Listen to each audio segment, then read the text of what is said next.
Ceux qui souhaiteraient intervenir la parole aux citoyens, je vous ai donné la parole, prenez-la.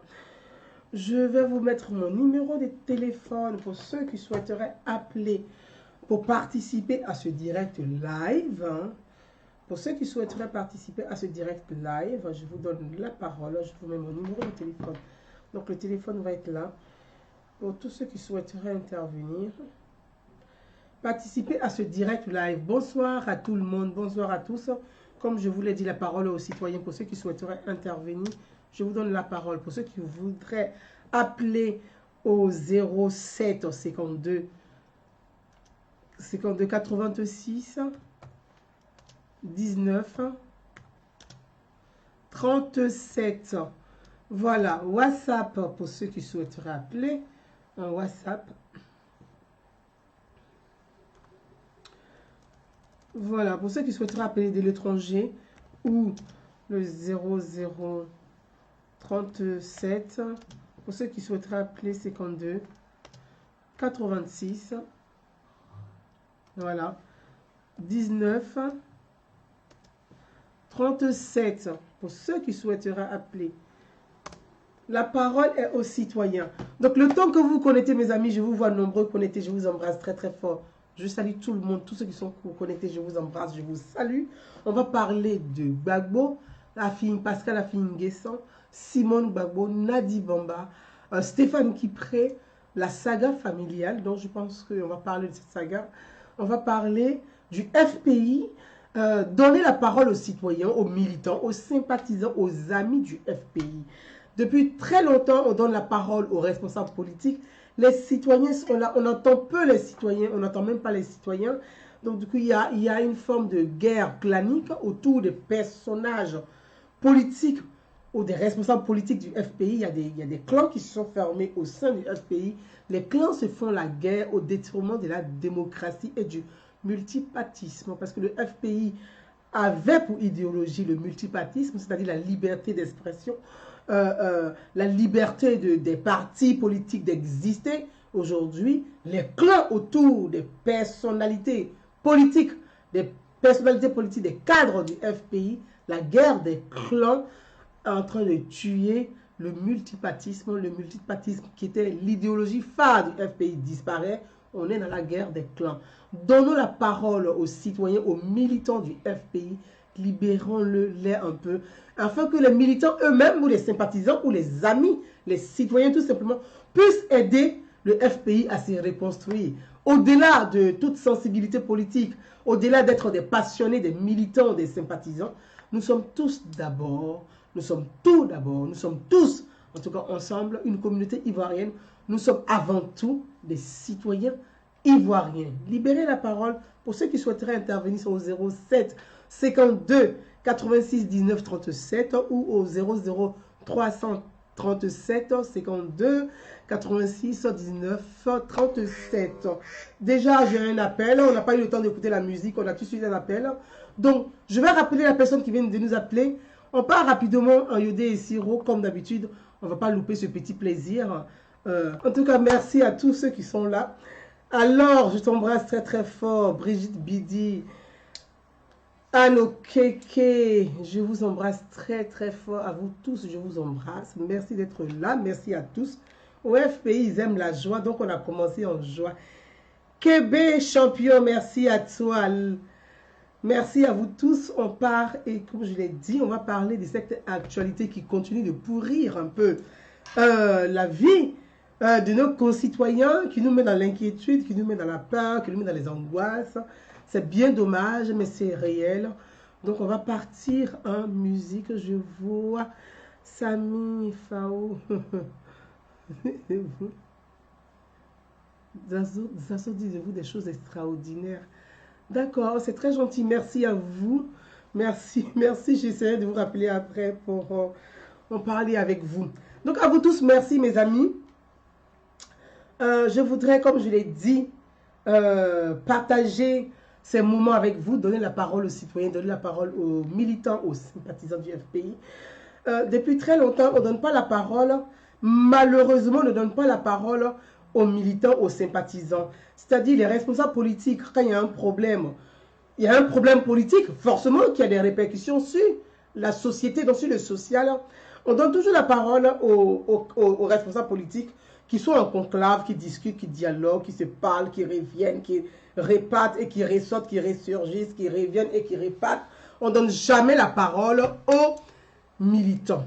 Mes amis, avant de commencer ce live, je vous l'ai dit, je vais donner la parole à ceux qui souhaiteraient intervenir. Donc vous pouvez m'appeler pour tous ceux qui souhaiteraient intervenir. Vous pouvez m'appeler au 07 52 86 19 37 ou par WhatsApp 00337 00337 pardon, donc moi 00337 52 90 19 37. S'il est là, Fatiga, merci beaucoup, merci à vous tous, merci pour tous ceux qui relaient. On a eu l'actualité de la rencontre entre M. Pascal Affi-N'Guessan, le président du FPI. On ne va pas nier les choses, on va nommer les choses comme elles sont. Qu'on le veuille ou non, il est le président du FPI. Parce que pour preuve, il s'agit d'une démission. On demande une partie, en tout cas, des radicaux du FPI demandent la démission de Pascal Affi-N'Guessan. Ça veut dire, quand on demande la démission d'un président, c'est qu'il est président, c'est parce qu'il est président qu'on demande sa démission. C'est qu'on reconnaît que c'est le président du parti. Donc, on va éclairer les choses. C'est sans passion pour vraiment aider les uns et les autres. Je pense qu'il est important. Moi, je le dis et je le répète. Je pense que dans une république, dans une démocratie, il faut avoir une opposition crédible, une opposition forte. Pour moi, l'opposition crédible, c'est le FPI. Maintenant, le FPI qui est l'opposition crédible n'est pas une opposition forte. Ça, c'est autre chose. L'opposition crédible, la vraie opposition au parti, au pouvoir en place, à l'exécutif, au RHDP, c'est le FPI. La vraie opposition en Côte d'Ivoire est le FPI. Que ce soit le FPI progressiste ou les radicaux, c'est le même parti politique, il n'y en a pas deux, c'est le FPI. Maintenant, au niveau de la force vraiment pour pouvoir faire le contrepoids au pouvoir en place, le FPI, qui est l'opposition crédible, est une opposition faible, est une opposition fragile, et une opposition fragilisée à son sein, est une opposition affaiblie. C'est autre chose, mais c'est l'opposition crédible. Je tiens vraiment à le signer pour qu'on soit clair. Le PDCI RDA n'est pas l'opposition à Alassane Ouattara ni l'opposition au pouvoir exécutif. Le PDCI RDA n'est pas l'opposition. Le PDCI RDA est l'allié du pouvoir Ouattara. Le PDCI RDA est l'allié du pouvoir exécutif, donc d'Alassane Ouattara. Les alliés d'Alassane Ouattara, c'est le PDCI RDA, c'est Guillaume Soro. Donc les alliés d'Alassane Ouattara, c'est le PDCI et c'est Guillaume Soro. L'opposition en Côte d'Ivoire, c'est le FPI. Maintenant, le FPI est fragilisé, le FPI est affaibli, mais le FPI reste l'opposition crédible à Alassane Ouattara, l'opposition crédible au pouvoir d'Alassane Ouattara. Donc, on va donner la parole à nos frères et à nos amis pour qu'ils puissent s'exprimer. C'est pour cela que j'appelle toujours au bon sens. J'appelle toujours l'opposition dans sa diversité d'opinion. Parce que c'est ça aussi, le FPI est un parti socialiste. Quand on est un parti socialiste, ce sont des courants de pensée qu'on met ensemble qui forment le parti socialiste. J'ai un appel. Allô? Bonsoir, Gouza. Bonsoir, c'est pour intervenir? Oui, effectivement. Très bien, je peux prendre votre nom si ça ne vous dérange pas? Ou c'est pas... Ou vous pouvez m'appeler après? Ismaël. Très bien, Ismaël, bonsoir. La parole est à vous. Aux auditeurs, La parole est à vous. les aussi, depuis les positions respectives. Très bien. D'abord, je vous remercie encore une fois de plus pour ce que vous faites. Merci. Et ben là, je ne suis pas d'accord avec vous sur un point. C'est très bien. Quand vous nous dites que c'est le FPI qui est l'opposition, en ce moment, le PDCI est parti dans l'opposition. Par rapport à la division du FPI, Oui. on voit que le FPI ne pèse pas. Tant que le parti n'est pas réunifié, Laurent Gbagbo est un politicien. Si ce n'est pas un problème de rancune ou si ce n'est pas une histoire personnelle ou une histoire des femmes, ça coûtait à quoi à Laurent Gbagbo de recevoir Affi et de lui demander lui-même directement de démissionner, qui est délaissé par des personnes interposées, telle personne, M. Adou, il a dit ça, son ami a dit, vous voyez que ça se passe bien. Je vous ai dit la dernière fois dans mon intervention que l'opposition est divisée, qu'il ne propose rien. Une opposition fait des critiques, c'est vrai, c'est normal, mais il faut faire des critiques objectives, constructives. Quand c'est dans l'intérêt de la nation. En son temps, ici en France, et quand le général de Gaulle a instauré la sécurité sociale, ses opposants l'ont aidé. Tout à fait. Ses opposants l'ont aidé, même les nationalistes, c'est-à-dire ceux du Front National et des socialistes. Tous les opposants, oui, ils étaient tous d'accord parce que c'était un projet social. Nous, politiciens, même quand on fait des ponts, on dit non, les opposants même qui arrivent à dire est-ce que ce pont on mange? Même quand on fait une infrastructure, un stade, est-ce que ce stade on mange? Rien que rester dans la démagogie, désinformer la population, alors que ça va dans l'intérêt de la nation. Du développement. Si ça va dans l'intérêt de la nation des Ivoiriens, ça doit nous faire plaisir même si on n'a même pas, même si on n'a pas les mêmes idéologies. Même si on est, maintenant, s'il y a des critiques constructives, objectives, voilà, évidemment, toujours dans l'intérêt des Ivoiriens et de la nation. Donc, pour vous dire encore le FPI, tant qu'ils seront divisés, tant qu'ils ne seront pas réunifiés, Gbagbo, c'est quand même un politicien, il a combattu au Fauboigny depuis des années 80, il est venu même en exil ici, Assis est resté derrière, Assis, c'est une personne aussi de la vieille époque. Tout à fait. J'ai écouté l'intervention d'une personne, Assis, il avait la possibilité d'avoir des postes de responsabilité. Il a refusé. Il a même refusé. Tout à fait, et je sais. Que par la loyauté, il est resté avec Gbagbo. C'est pas maintenant qu'il a assez de moyens. Aujourd'hui, moi, je dirais qu'il est milliardaire. Mais à l'époque, il n'avait rien. Mais par loyauté, on est d'accord, il n'est pas malheureux, il n'est pas pauvre. Ça, c'est clair, on est d'accord. Effectivement. Pas aujourd'hui, même si Gbagbo est le fondateur, le président fondateur du FPI, mais quand même, au FPI, quand même, c'est pas un parti familial. C'est pas un parti, c'est pas un plan ethnique. C'est un parti, il y a des Djoula, il y a des abeilles, il y a plusieurs personnes, même au Rajnibo aussi, comme au PDCI. Donc il y a des textes, il y a des lois. Tu ne peux pas rester à l'arrêt, enfermé, tu es toujours en procédure, tu ne peux même pas faire une conférence de presse. Peut-être même tu es sur écoute, sinon peut-être qu'il aurait eu à fil direct au téléphone. Il n'a même pas fait. Et rester président, c'est pourquoi? C'est pour monopoliser le parti, mettre un veto sur le pouvoir en place, bloquer le système de progrès. Moi, je pense que le train de la réconciliation et du développement, de l'émergence est en route.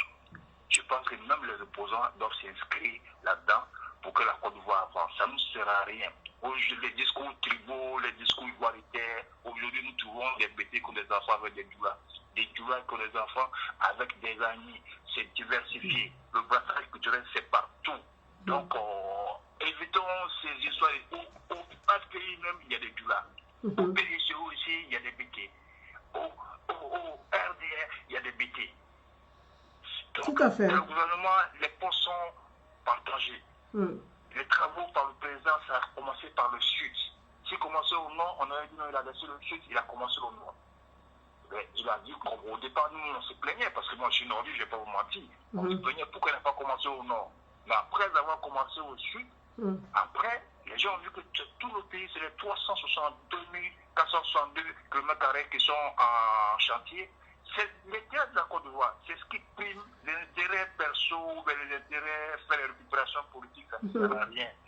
Voilà quoi. Mais moi, je vous dis encore, je pense que le parti, le maillon, le deuxième parti en ce moment, puisque le PDCI est sorti du RHDP.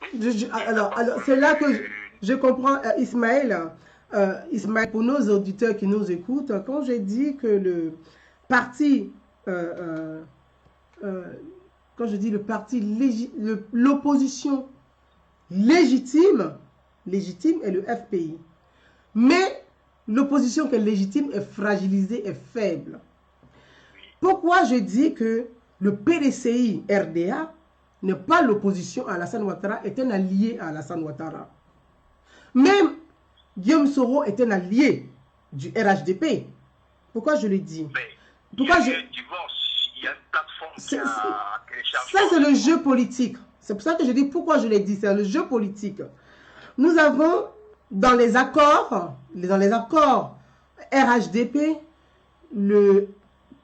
Henri Konan Bédié, qui est le leader du PDCI, donne un certain nombre de postes ministériels, nomme des ministres, donne sa liste pour des ministres et donne sa liste pour des postes au niveau institutionnel. Aujourd'hui, les personnes que Bédié a nommées à des postes institutionnels sont toujours en place. Les ministres, je vais juste terminer mon frère, les ministres que Bédié a donnés sont encore dans le gouvernement RHDP, mais ils disent qu'ils sont PDCI Renaissance. C'est-à-dire qu'ils ont gardé PDCI. On est d'accord? Mais ça n'a pas empêché, ça n'empêche pas au sein du PDCI de Daoukro, le PDCI de Daoukro ne fait pas ce que le FPI est en train de faire pour dire voilà, comme vous êtes le PDCI Renaissance, Bédié dit pas, étant donné que je divorce avec Alassane Ouattara, je rappelle tous mes ministres, je rappelle les directeurs que j'ai nommés à des postes d'institution. Parce que les personnes que Bédié a nommées, c'est des personnes qui ne sont pas très connues publiquement, mais qui sont des cadres PDCI. Et le pire, ils sont des cadres baoulés. Et Annie du côté de son épouse, Henriette. Les enfants de Bédié travaillent toujours à la présidence de la République. Ils sont des cadres PDCI de Daoukro. Donc, ce qui est de façade, qui ressemblerait à un divorce en réalité, n'est pas un divorce, c'est des querelles, mais ils n'ont pas divorcé, c'est comme dans un couple. Ils n'ont pas divorcé. Ils restent toujours l'allié. Ça fait 9 ans que Bédié, ça fait 9 ans que Bédié et Guillaume Soro sont alliés du pouvoir exécutif. Ils ont partagé le pouvoir, plein pouvoir avec Alassane Ouattara. Ce n'est pas à la fin du mandat d'Alassane Ouattara qu'ils vont dire qu'ils sont l'opposition. Ce serait une escroquerie. Je sais pas si tu comprends. C'est une escroquerie. Ce n'est pas à 15 mois de la fin du deuxième mandat d'Alassane Ouattara, on dit, ah, on a fait 9 ans avec lui, 10e année, on est de l'opposition. Donc, ce n'est pas une opposition, c'est du pipeau. L'opposition en Côte d'Ivoire, c'est le FPI. Malheureusement, comme tu le dis, je suis d'accord avec toi, mon frère, le FPI est fragilisé, est divisé, et que tout ce que tu dis, moi, je suis en accord avec toi. Gbagbo est le fondateur du FPI. Le FPI, c'est le multipartisme, c'est les idées. Le FPI, ce n'est pas un homme. Et malheureusement, on est dans cette fracture où une partie des militants du FPI, manipulés par certains cadres du parti, et malheureusement, ce ne sont pas des cadres issus du FPI, c'est des cadres issus d'un autre parti, parce que M. Assou Adou, il est PIT à la base, il n'est pas FPI. Oui. Donc, comme Kavapéen. Voilà. Donc, il y a des gens qui manipulent derrière les militants du FPI pour les maintenir dans la division, dans leur intérêt propre à eux, et non dans l'intérêt de la Côte d'Ivoire et dans l'intérêt du développement du pays. On est vraiment entièrement là d'accord. Maintenant, après, oui, je te laisse la parole parce que c'est toi qui... Voilà, donc moi je pense que cette histoire, ça a montré, je dirais, bon, peut-être que le mot serait un peu fort. Ah ben, il faut qu'il soit fort, justement. De l'immaturité de Laurent Gbagbo, parce que quelqu'un qui a fait la politique depuis 1960, tout à fait. La moindre des choses, c'est de réunifier même ta famille politique d'abord. Tout à fait. Si tu n'arrives pas à réunifier ta famille politique, c'est pas la Côte d'Ivoire que tu pourras réunifier, c'est pas la Côte d'Ivoire que tu pourras diriger. C'est dommage, oui, d'ailleurs. La preuve, tous les présidents sont passés, il n'y a pas eu de guerre. Le seul, il y a eu la guerre, mais la guerre était les choux gras. Alors que la guerre, c'est un bilan qu'il faut assumer. Parce que c'est sous ta présidence, c'est une responsabilité. Parce que tu es le chef suprême des armées. Donc il faut que l'opposition vraiment soit responsable, fasse des critiques constructives, à l'intérêt de la nation, pas critiquer pour critiquer. Voilà, à l'époque ici, les opposants français ont soutenu le général quand il instaurait la sécurité sociale. Voilà, alors, ne quittez pas. Mon intervention, merci beaucoup, mon frère Ismaël. On prend Abidjan. Merci beaucoup, mon frère Ismaël. Merci, oui. Merci. Allô? Oui, madame. Bonjour. Oui. Bonjour. Ah, ma princesse. je suis en live, là. Donc, vraiment, est-ce que je peux te... D'accord. Je t'appelle. Très bien. Ok, bisous, ouais. À plus tard, oui, bisous, ouais. Ouais. Allô? Allô? Allô? Allô? Oui. Bonsoir, madame. Bonsoir, monsieur. Oui, s'il vous plaît, j'appelle pour intervenir, si vous me permettez. Ah ben, très bien. Je peux prendre votre nom, monsieur, si ça ne vous dérange pas? Mon nom, c'est monsieur Kébé, champion. Ah ben, j'appelle de la Californie. Je viens de voir votre... Très bien, monsieur Kébé, champion, je vous ai vu. C'est à vous. La parole est à vous. Ok, avant de commencer, je vais vous poser une question d'abord, si vous me permettez. Ben, très bien. C'est votre direct. Oui. Et pour le respect des 330 personnes connectées en direct, je voulais vous demander comme ça, c'est la deuxième fois que j'appelle pour intervenir. Oui. Donc, madame ou mademoiselle Gouza, peu importe, vous me permettez de vous critiquer? Bien sûr, oui, monsieur Kébé. Merci beaucoup. D'abord, vous me connaissez, Kébé? Kébé. Peut-être que vous ne me connaissez pas. Moi, je suis pour la paix en Côte d'Ivoire. Tout à fait. Je suis ivoirien. Je suis un enfant né de 322 460, si la tête de 322 463 km². Tout à fait. Je suis à l'extérieur, mais je participe toujours aux plateformes qui veulent toujours le développement de la Côte d'Ivoire. Maintenant, vous m'excusez des critiques. Ah non, c'est normal. Madame, nous sommes intellectuels. Tout à fait. Comme on le dit. Dans votre allocution, vous avez dit certaines choses que moi, Québec, je ne suis pas d'accord. Je précise très bien.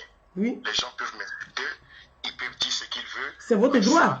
C'est votre droit. C'est ça. Ça, on appelle ça la démocratie. Tout à fait. C'est normal. Tout à fait. Maintenant, l'intervenant qui vient d'appeler, le président, d'abord je félicite mon frère, merci à toi. Il s'appelle Ismaël. Ismaël. Vous avez dit quelque chose dans votre introduction, mais lorsque l'intervenant a posé la question, vous avez changé de parole. Ah, d'accord. Oui. D'accord, je répète. Moi, je prends des notes pour appeler. Je n'appelle pas juste pour vous challenge. C'est pas mon objectif. Ok. Avec l'intervenant, vous avez dit, vous avez changé de parole, soit disant que non, vous avez dit que le FPI, c'est le parti légitime. L'opposition. L'opposition. L'opposition. Mais vous n'avez pas dit légitime. Oui. Légitime, c'est quelque chose qui est consacré par la loi ou reconnu conforme au droit. Tout à fait. D'accord, juridiquement parlant. Oui. Maintenant, dans votre introduction, lorsque vous dites l'opposition crédible, donc quand vous dites crédible, qu'est-ce que j'attends par définition de crédible et qu'est-ce que j'attends par une opposition? Très bien. Continuer. Je vous réponds si ça vous me permettez.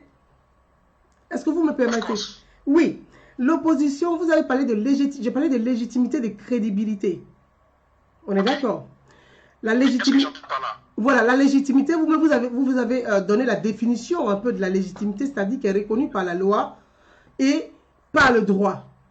En Côte d'Ivoire, le droit ivoirien, la loi ivoirienne, reconnaît le FPI comme l'opposition ivoirienne. Vous le savez ou pas? Ou vous le savez? Je le sais. Bon, donc, ça donne, enfin, je ne vais pas dire me donner raison, ce serait trop prétentieux de ma part, ça légitime ce que je viens de dire aussi. C'est-à-dire, le FPI est l'opposition légitime. Étant donné que c'est l'opposition reconnue par le droit, par la loi, par les institutions ivoiriennes, comme l'opposition au pouvoir exécutif. Voilà la légitimité du FPI. Ce n'est pas moi qui le dis, c'est le droit ivoirien qui le dit, ce sont les instances ivoiriennes, ce sont les institutions ivoiriennes qui le disent. Savez-vous qu'au sein de la légitimité, ça donne droit à l'opposition de toucher en fonction des baromètres, des subventions. C'est pareil aussi ici en Europe. Hein. C'est pareil en Europe, hein. Il y a des subventions qu'on donne aux partis politiques en fonction de ce que la loi définit comme baromètre. Donc, si vous êtes d'accord avec moi, je peux continuer. Je vous donner l'explication. Je ne suis pas d'accord avec vous, madame. Ah bah, donc, ce n'est pas moi l'institution. Ce n'est pas moi la loi. Okay, non, ce n'est pas vous l'institution. Parce que si vous me donnez la description de la loi comme ça, parce que la loi d'abord, quand vous me dites la loi, donc cette loi-là, parce que le fait de dire, le fait de dire que l'opposition légitime est crédible, mais nous tous, nous le savons que le PDCI, c'est l'allié à ADO. Donc dans ce cas maintenant, moi je vais te demander, quand tu me dis loi, moi je ne connais pas loi, quelle est la définition du mot loi d'abord? Alors écoutez monsieur Kébé, c'est vous qui venez de me dire tout à l'heure dans votre introduction, dans la question que vous me posiez, de dire que la légitimité, elle découle de la loi. C'est vous qui me l'avez dit, oui ou non? On est d'accord? C'est vous qui l'avez dit tout à l'heure, oui ou non? pour qu'on puisse avancer et qu'on puisse aider aussi nos auditeurs. Vous venez de me dire que, oui, monsieur Kébé, vous m'avez dit, l'opposition, la légitimité découle de la loi et du droit. Et je vous réponds, oui, en Côte d'Ivoire, la loi ivoirienne, le droit ivoirien déclare comme opposition légitime à l'exécutif le FPI. Donc moi, Gouza Naounou, en tant que citoyenne respectueuse des lois et des institutions, oui, je me réfère à ce que dit la loi et les institutions de la Côte d'Ivoire. Concernant la légitimité du FPI, on revient à la question, vous avez dit la crédibilité. Crédibilité, pourquoi, monsieur Béké? La crédibilité, c'est ce que vous êtes et c'est ce que vous démontrez. Béké, c'est Kébé, s'il vous plaît. Kébé, pardon. Alors, monsieur Kébé, c'est Kébé, s'il vous plaît. Monsieur Kébé. Monsieur Kébé, autant pour moi. Monsieur Kébé, la crédibilité. Le PDCI RDA de Daoukro, crédiblement, ne peut pas être crédible pour se prétendre être l'opposition dans la Alassane Ouattara, étant donné que pendant 9 ans, le PDCI a gouverné avec Alassane Ouattara. Ils ont partagé le pouvoir avec Alassane Ouattara. Ils ont partagé le poste ministériel avec Alassane Ouattara. Ils ont partagé le poste d'institution avec Alassane Ouattara. C'est là la crédibilité. Là que le PDCI perd la crédibilité. Si le PDCI, à 15 mois de la fin du mandat d'Alassane Ouattara, dit qu'il est l'opposition à Alassane Ouattara, le PDCI n'est pas crédible. Parce que pendant 9 ans, vous avez gouverné avec une personne. Pendant 9 ans, c'est à la fin du mandat, vous prétendez d'être une opposition. Moi, c'est une forme d'escroquerie intellectuelle et politique, même d'ailleurs. Le PDCI doit faire le bilan. Ça devait maintenant avoir opinion. Ah, mais monsieur Béké. Une forme d'escroquerie politique. Monsieur Béké, c'est mon analyse. Monsieur Kébé. Pourquoi je suis dans la... Voilà, monsieur Kébé champion. Ça, c'est mon analyse. Et c'est ce que je l'ai dit avant de commencer mon introduction. Je vous l'ai dit, c'est mon analyse. Et moi, j'analyse que pendant 9 ans, vous avez gouverné avec quelqu'un. Vous avez partagé le pouvoir avec lui. Vous avez partagé le budget de l'État. C'est pas rien. Est-ce que vous pouvez faire... Est-ce que le PDCI peut faire les 9 ans de son bilan qu'il a fait avec Alassane Ouattara? C'est là où nous aussi, on attend en tant que citoyens. Nous attendons que le PDCI fasse son bilan des 9 ans de gestion du pouvoir avec Alassane Ouattara. Nous souhaitons que le PDCI fasse son bilan. Parce que c'est 9 ans de pouvoir. Hein. C'est pas n'importe quoi. C'est des postes ministériels. Nous souhaiterons un bilan. Les postes que le PDCI a occupés, que le PDCI fasse son bilan des audits pour savoir s'il y a eu des tours. Donc, en tant que citoyen, nous suscitons un débat. Et le débat aujourd'hui, M. Kébé, c'est celui du FPI et de M. Laurent Gbagbo et de la gestion de la crise du FPI. Ça, aujourd'hui, c'est le débat. Donc, si on peut rester dans ce débat, une autre fois, on peut ouvrir le débat sur le PDCI et parler de la gestion du pouvoir du PDCI. Aujourd'hui, nous voulons parler du FPI. Si vous... Je suis d'accord. Oui, il n'y a pas de problème. Je ne vais pas vous perdre de temps. Oui. Ok. Très bien. Comme vous le dites, je vous appelle pour expliquer clairement. Je vous ai demandé la permission respectueusement. Tout à fait. Je suis d'accord avec vous. Oui. Ok. La loi, vous savez, la loi, c'est compliqué. La loi est compliquée. Le mot loi, c'est un thème générique. Mais moi, je peux comprendre ça différemment. Vous pouvez comprendre différemment. Ah non. Je vous ai posé une question. Non, laissez-moi finir, si vous me permettez. Très bien. Est-ce que j'ai le droit de parler ou bien vous voulez que je raccroche, rappelez? Non, je vous écoute. Non, mais comme vous parlez de la loi, on a répondu à la loi. Non, c'était juste une parenthèse. Tout à fait. Je ne vous critique pas. Ah, moi, je suis d'accord qu'on me critique. Vous m'avez invité à votre direct. Donc, j'ai posé la question parce que je ne comprenais pas ce que dans votre introduction, j'entends de la part de madame ou mademoiselle. C'est peu importe. On peut dire mademoiselle, ça me va très bien aussi. Voilà. Que la PDCI, que c'est l'allié. Et tu as parlé en même temps du socialisme. Oui. Par contre, Laurent, le PDC, le FPI, donc on va continuer pour ne même pas couper le temps parce que les gens vont. Voilà. Donc, par contre, Laurent, lui dans son FPI, vous le trouvez comme socialiste vraiment? Il s'est dit socialiste, vous le trouvez comme. Alors, concernant le socialisme du FPI, ou de la personne de Laurent Gbagbo, je n'ai pas jugé, je n'ai pas jugé le socialisme ou la personne de Laurent Gbagbo s'il est socialiste ou s'il n'est pas socialiste. Sincèrement, à moi, Gouza Naounou, je pense qu'on ne peut pas me reprocher même le fait que je ne critique pas Gbagbo. Le fait qu'on me reproche, c'est que je le critique de trop, d'ailleurs. Donc, c'était une petite parenthèse. Mais j'ai dit dans l'introduction que le FPI avait pour idéologie le multipartisme, c'est-à-dire la liberté d'expression, la liberté de revendiquer, la liberté d'avoir plusieurs partis politiques en Côte d'Ivoire. Mais malheureusement, aujourd'hui, les guerres au sein du FPI tuent ce combat qu'ils ont mené pendant de nombreuses années. Voilà l'introduction que j'ai donnée. Donc, mais je n'ai pas dit que Gbagbo était un socialiste ou non socialiste. Mais l'idéologie du FPI, au départ, c'était le multipartisme qui veut dire plusieurs partis politiques pour permettre d'avoir un vrai débat. Aujourd'hui, la guerre ou les positionnements, les guerres de clans au sein du FPI tuent cette idéologie, malheureusement, et c'est bien dommage. Voilà mon introduction. Je ne sais pas si vous l'avez perçu autrement ou si vous l'avez perçu sur cet angle-là. Mais je ne parle pas de la personne de Laurent Gbagbo. Je parle de l'idéologie du FPI.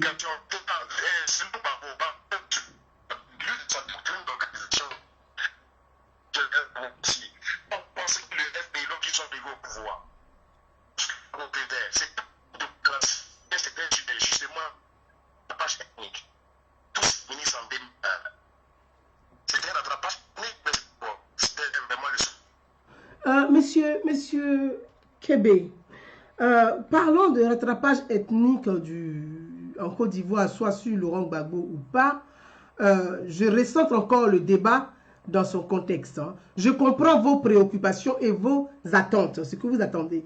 Mais on peut organiser. Quelles sont les préoccupations? On peut organiser parce que le débat, là, vous me posez la question sur Laurent Gbagbo, si pendant sa gestion du pouvoir, il a pratiqué le rattrapage ethnique ou pas. Mais là, dans le débat d'aujourd'hui, ce n'est pas...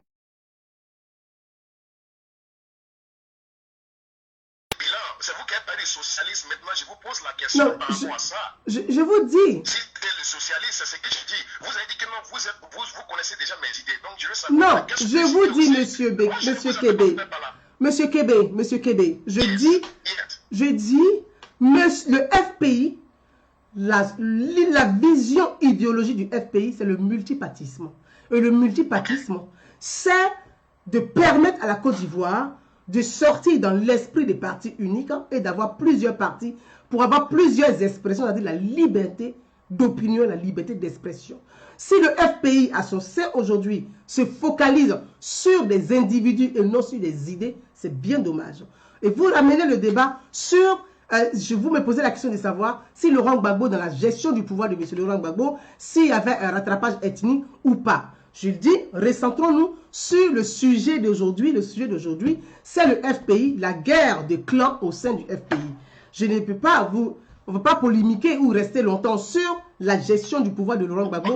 Je me suis suffisamment exprimé là-dessus. Non, ce n'est même pas, c'est même pas ça. Vous prenez ça si un autre... c'est pas pour dévier votre débat. Moi, c'était juste des clarifications. Comme je t'ai dit, les gens peuvent me juger. Les ignorants, ceux qui veulent, ils n'ont qu'à m'insulter. Mais non, ils ne vont pas vous insulter. Vous êtes libre de vous exprimer. Ah, moi, je ne vois pas là, malheureusement. Mademoiselle, c'était pour une clarification. Seulement que c'était un choc pour moi lors de votre introduction. Lorsque vous faites la différence entre ce qui est appelé et le PT qui est parti de quoi. Vous avez des clarifications. Moi, je ne m'appelle pas, c'est votre question.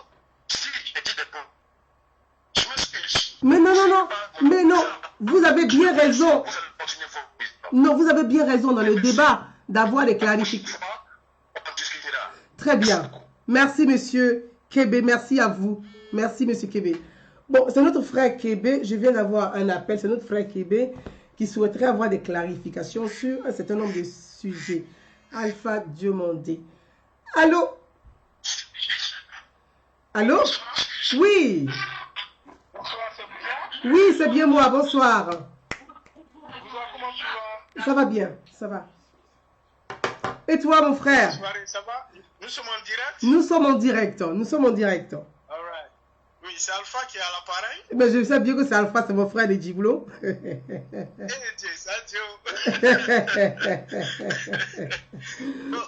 j'appelle pour intervenir. Tout à fait.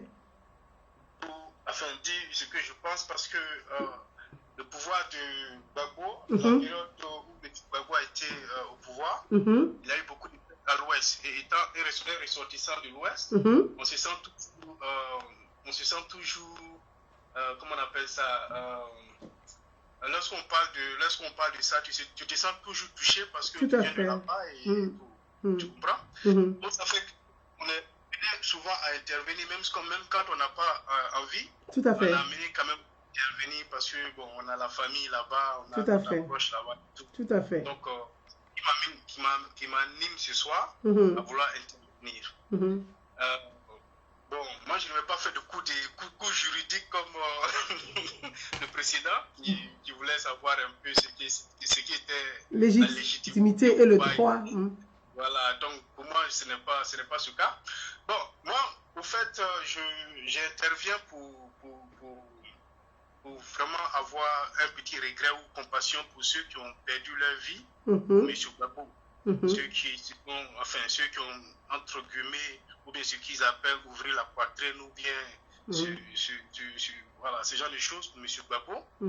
Quand je pense à son comportement actuellement et que je vois qu'il y a eu des milliers de personnes qui se sont sacrifiées, qui ont sacrifié leur existence, sacrifié leur vie pour le pouvoir de ce monsieur, je me demande actuellement comment est-ce que ces milliers de personnes qui ont perdu leur vie, je me demande comment est-ce qu'ils se sentent actuellement dans leur tombe pour avoir sacrifié leur existence pour un monsieur qui n'a d'abord aucune compassion pour eux et qui jusqu'à présent n'a pas encore compris la situation. Parce que quand on voit le comportement de ce monsieur envers Afin Guessan, je te demande si la communauté internationale n'avait pas raison de se débarrasser de lui au fait.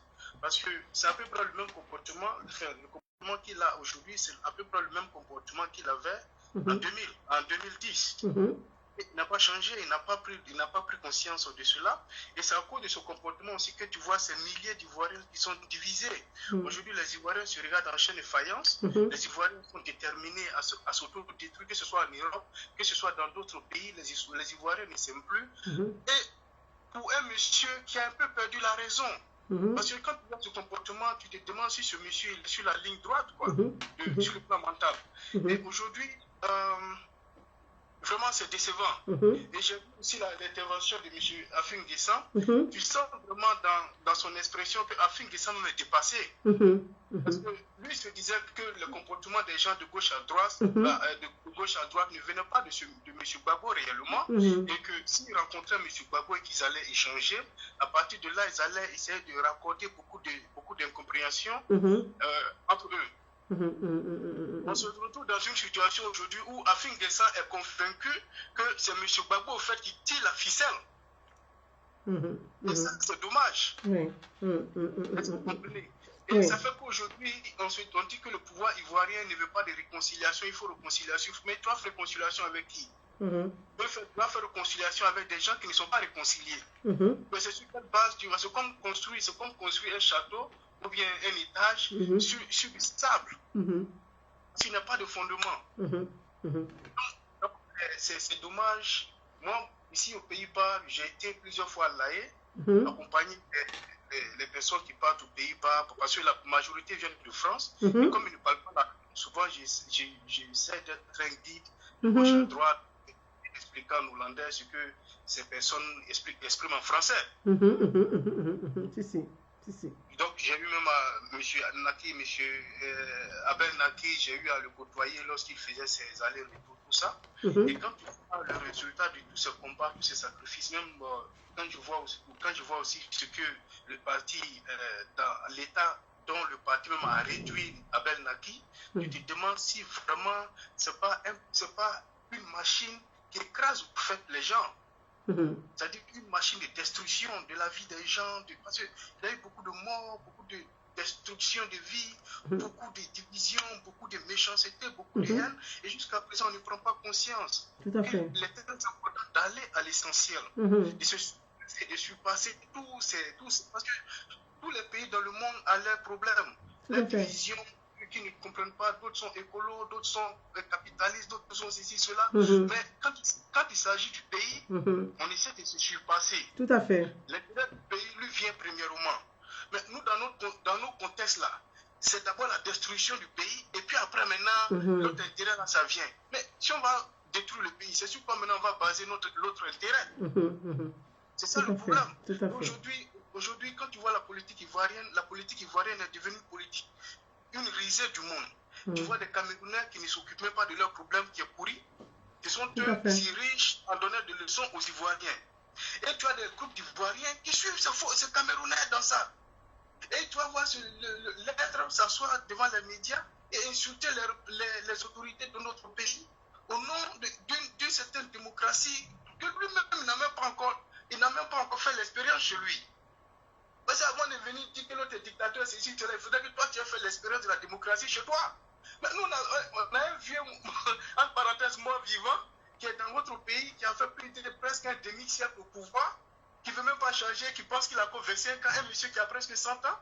Et vous, au lieu de chercher à trouver une solution à cela, vous laissez ça. C'est un problème d'un pays qui n'a rien à voir avec votre pays, qui vous amène, qui vous anime. Et nous avons des jeunes de chez nous, au lieu de dire ça, nos problèmes ivoiriens, ça c'est entre nous, vous réglez vos problèmes là-bas, nous on va essayer de trouver une solution pour nous. On ne fait pas ça. On va s'ajouter à ces personnes pour insulter les autorités de nos pays.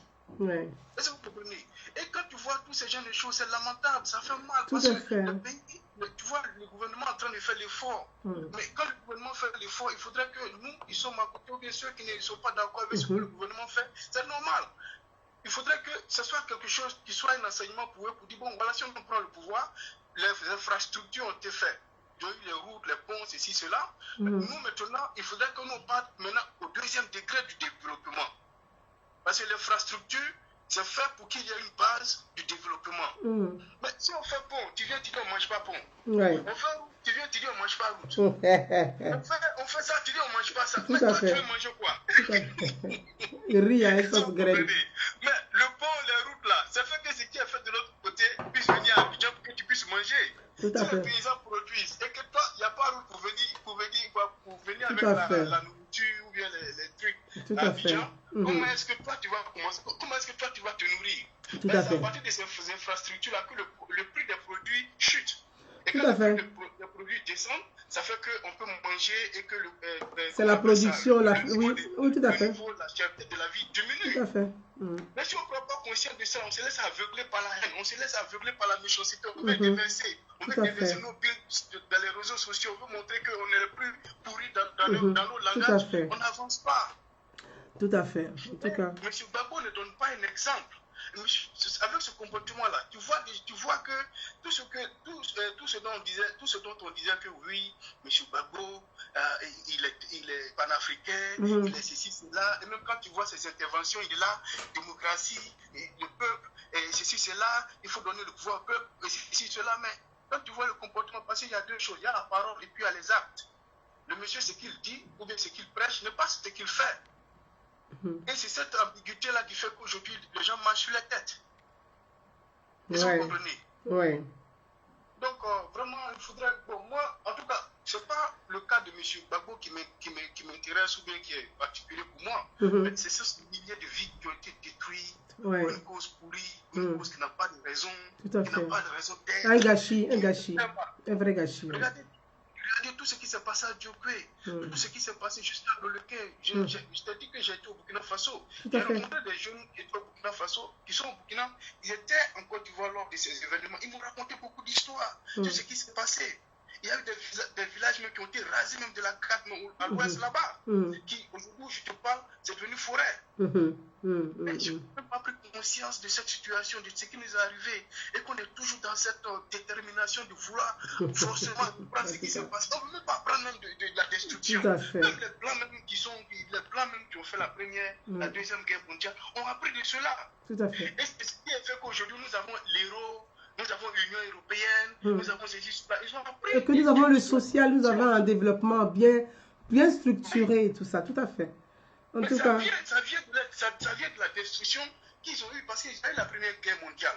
La deuxième guerre mondiale a donné comment on appelle, les ingrédients pour la deuxième guerre mondiale. Ouais. La première guerre mondiale a donné les ingrédients pour la deuxième guerre mondiale. Maintenant, il faut éviter une troisième guerre mondiale. Comment le gérer un pouvoir. Tout à fait. Et ce défaut-là, ça jouait sur le pouvoir du Gbagbo. Et tu sens ça aussi dans son comportement. Tout à fait. Aujourd'hui, il est devenu un homme infantilisé. Oui. Quand tu le vois, l'impression d'un gros bébé. Ok, en tout cas. Ce sont ces problèmes de dame, de ma cousine Nadi Bamba, avec Simon Gbagbo qui est plus. Tout à fait. C'est dommage. C'est dommage. C'est un problème. Quelqu'un qui a été président de la République, qui a été. Quelqu'un dont tout le monde entier parle, l'Afrique est en train de parler, et qui se retrouve en train de se battre avec. Non, je vais être président du parti politique. Non, c'est pas toi. Non, c'est pas. Mais c'est lamentable. Oui. Hein? Et quand tu vois qu'il y a eu des milliers de vies qui ont été pourries, qui ont été détruites, de familles aujourd'hui, juste à présent où je te parle, qui ont été saccagées pour une existence de ce genre, comment ça fait mal. Tout à fait. Et ce qui me fait mal, c'est que les jeunes, les gens de nos générations ne prennent pas conscience de cela, qu'ils ne savent même pas faire la différence entre ce qui est bien et ce qui n'est pas bien. Tout à fait. C'est encore lamentable. Tout à fait, mon frère. En tout cas, je comprends. Voilà. Vraiment, merci. En tant qu'un ressortissant de l'Ouest, oui. C'est mon petit ACO. ACO. ACO, donc dit merci beaucoup. Merci ACO. Une bonne continuation. Merci. Merci mon frère. Comme je te l'ai dit, moi tu as mon soutien. Merci Alpha. On se croise un jour, si tu as le temps, tu es de passage au Pays-Bas. Ah oui. Voilà, j'ai dit c'est ma soeur qui est arrivée. Je passerai. C'est très. Au-delà, le Pays-Bas est un très beau pays. Très beau pays. Oui, c'est un pays qui est très bien. Il est très bien. Sur le plan touristique, c'est un très beau pays. Ouais. Ouais, c'est un très beau pays. Il y a beaucoup d'affaires ici aussi. Tout à fait. Donc, c'est bien sûr, tu as mon numéro. On en parle alors. Ça marche. Voilà. Assez haut. Ok, assez. Bonne soirée. Merci toi aussi. Merci Alpha. Merci. Ouais. Voilà, mes amis, pour ceux qui souhaiteraient intervenir, j'ai vu qu'il y a eu des appels. Donc, pour ceux qui veulent appeler, on va continuer notre live. Donc, on va continuer notre discussion, notre live. Je vais appeler des numéros. J'ai vu qu'on a eu un petit bug. Donc, je voudrais aussi vous dire. Je devrais vous dire. Ah ben voilà. Donc, on a un numéro. Oui, allô? Allô? Allô? Allô? Oui, mon frère, bonsoir. On est en live. Vous voulez intervenir ou pas? Bonsoir, oui. Très bien. Merci beaucoup. Merci aussi à vous.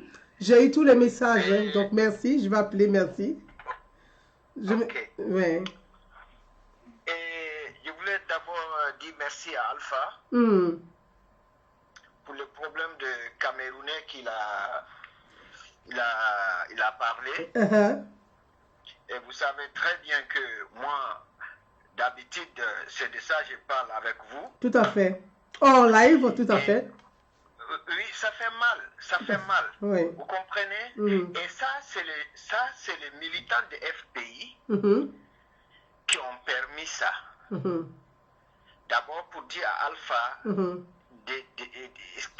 franchement, il a raison. C'est les militants de FPI qui ont permis que les Camerounais s'assoient au Cameroun pour vraiment ouvrir une télévision entière pour uniquement dénigrer l'État ivoirien. Pourtant, Paul Biya, personne n'a vu le corps de Irène Biya. Sa première épouse. Sa première épouse, Irène Biya, personne n'a vu jusqu'à aujourd'hui. Qui a disparu. Tout ce que vous voulez, personne n'a vu le jour de funérailles, le corps de Irène Biya. Personne. Elle a disparu, oui. Voilà, il ne parle pas de ça. Amadou Ahidjo est l'un des pères, le père de l'indépendance du Cameroun. Son corps se trouve jusqu'à présent au Sénégal.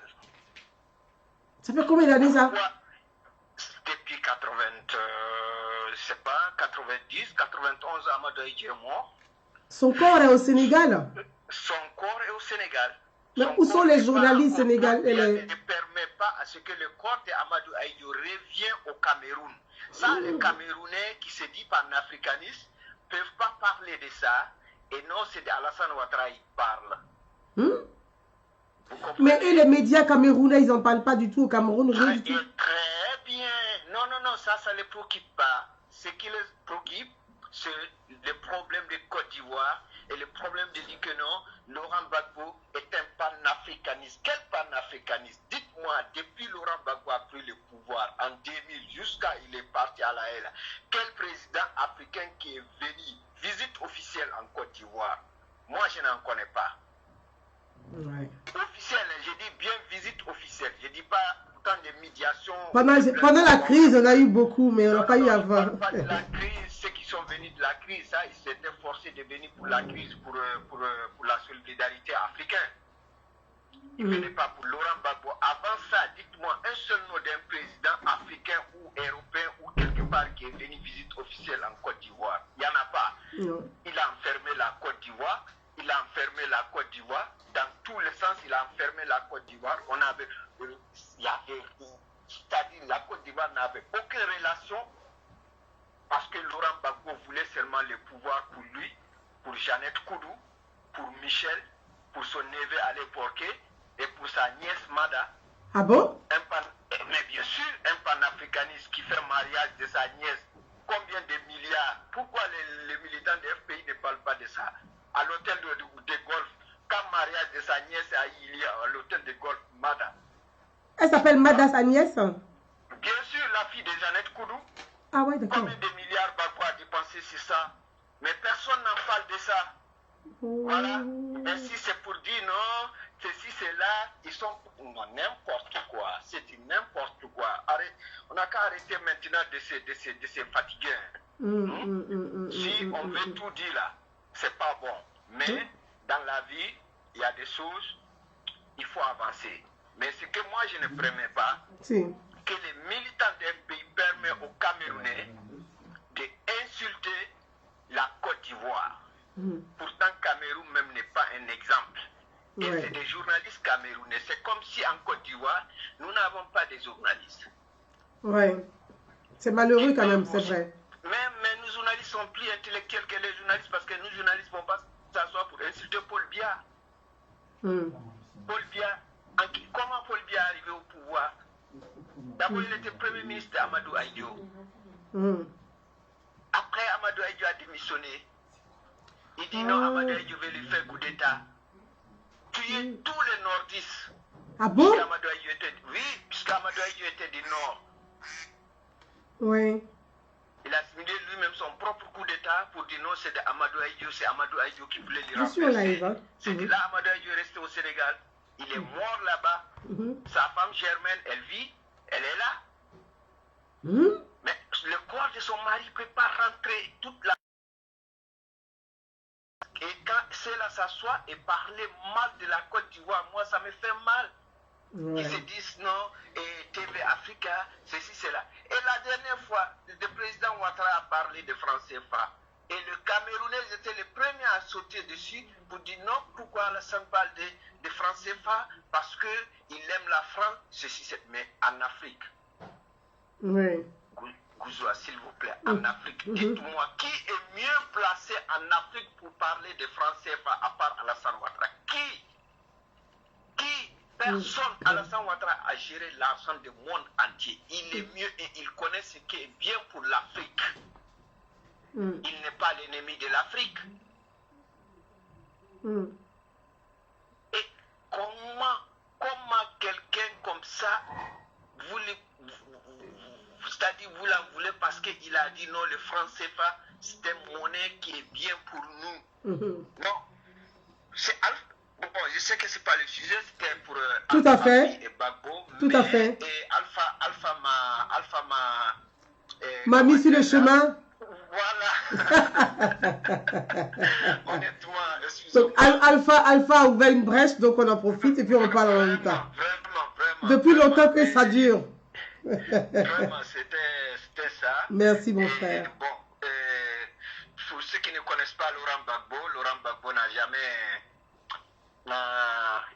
été un démocrate et Laurent Gbagbo ne va jamais permettre à ce que quelqu'un d'autre soit président du FPI. Pour ceux qui ne le connaissent pas, mais pour, tu vois, parce que beaucoup voient Laurent Gbagbo comme président, ils l'ont vu comme président du FPI, comme président de la République, mais ils ne l'ont pas connu Fafa, comme on dit. Il dit Fafa. Non, ils n'ont pas connu. Ils n'ont pas connu. Ils ont vu seulement l'homme à la télévision et puis il parle et puis non.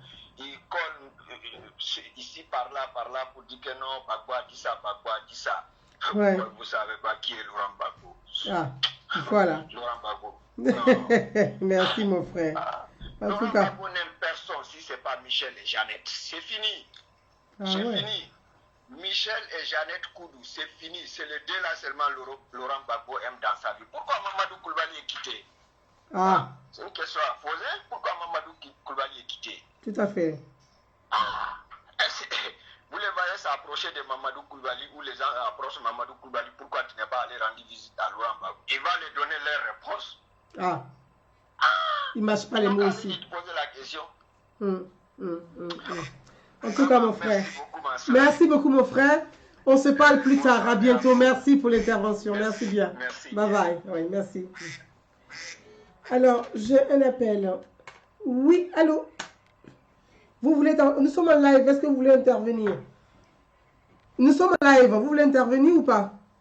Ah, ben très bien. Donc, je vous laisse la parole. À vous. Très bien. D'accord. Bonsoir à tous.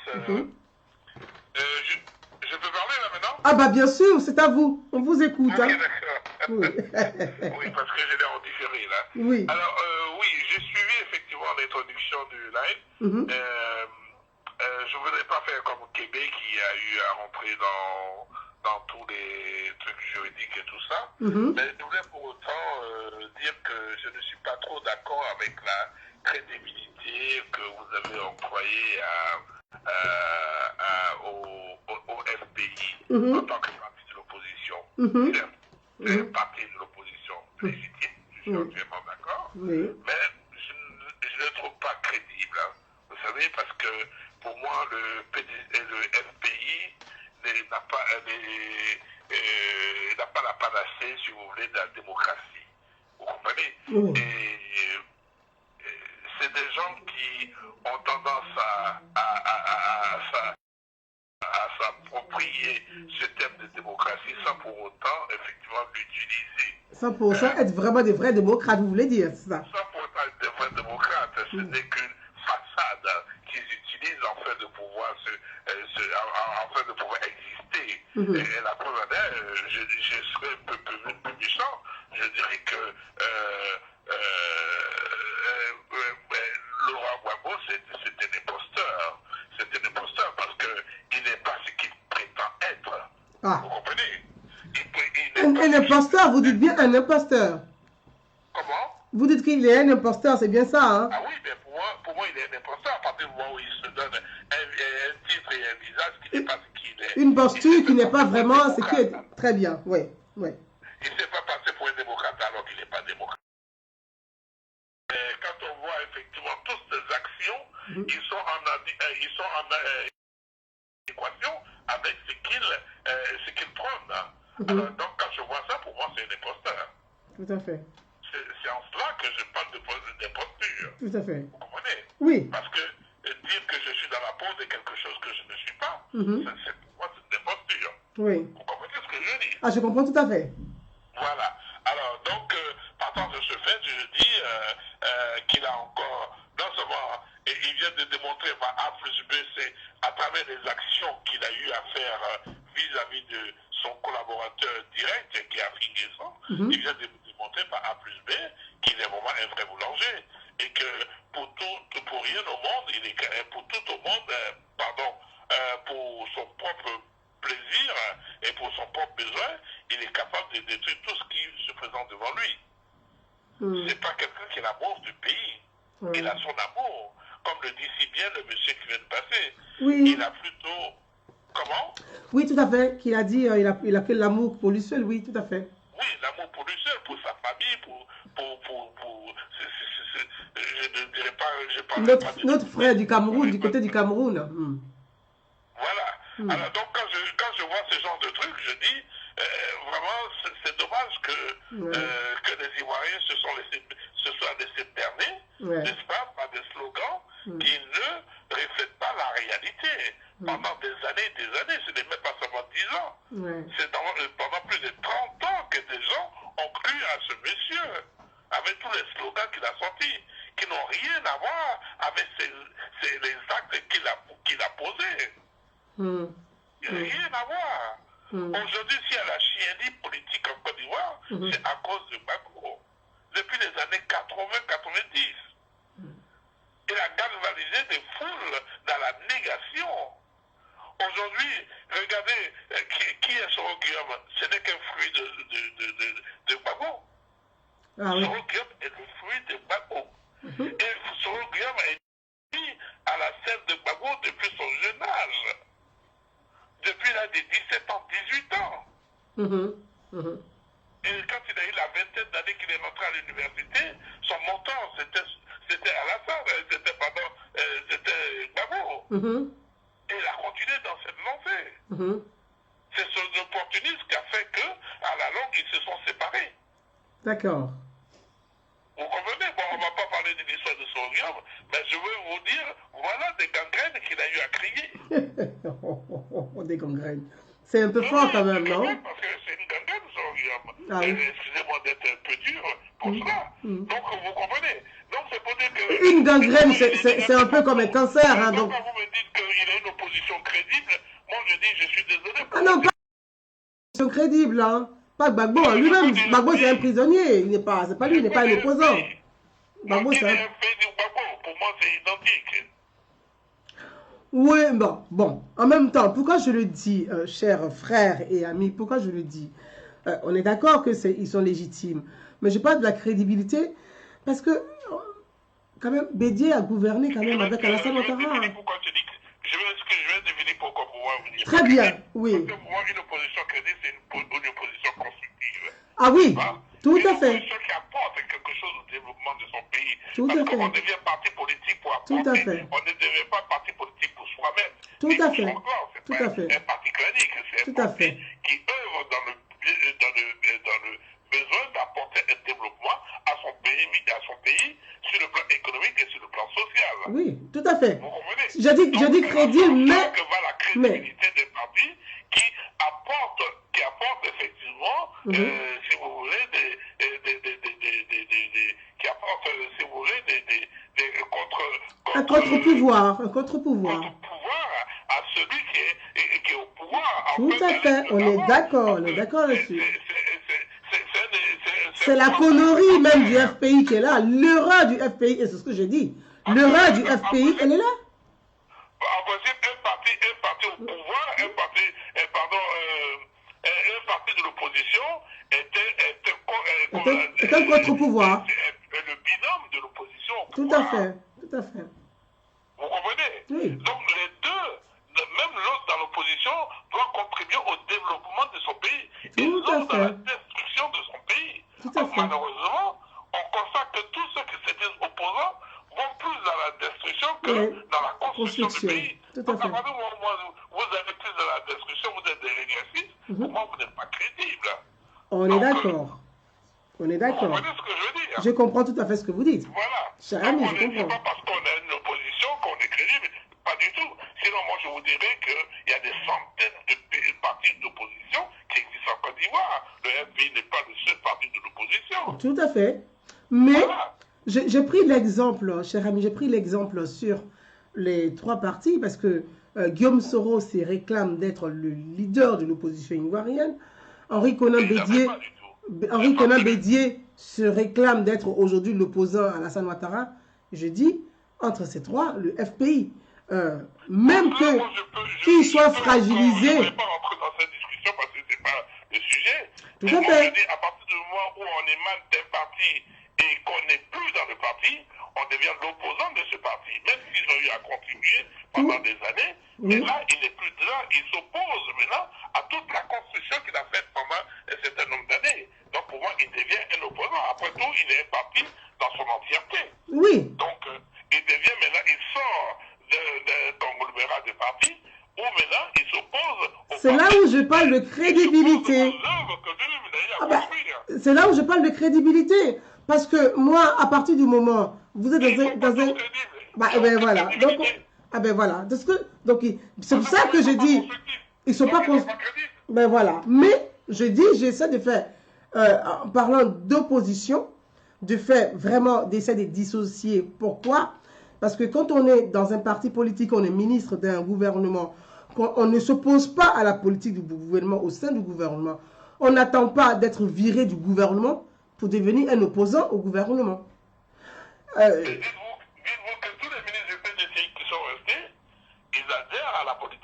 ils n'adhèrent pas à la politique du PDCI, donc eux, ils ne sont pas avec Bédier. Tout à fait, on est d'accord.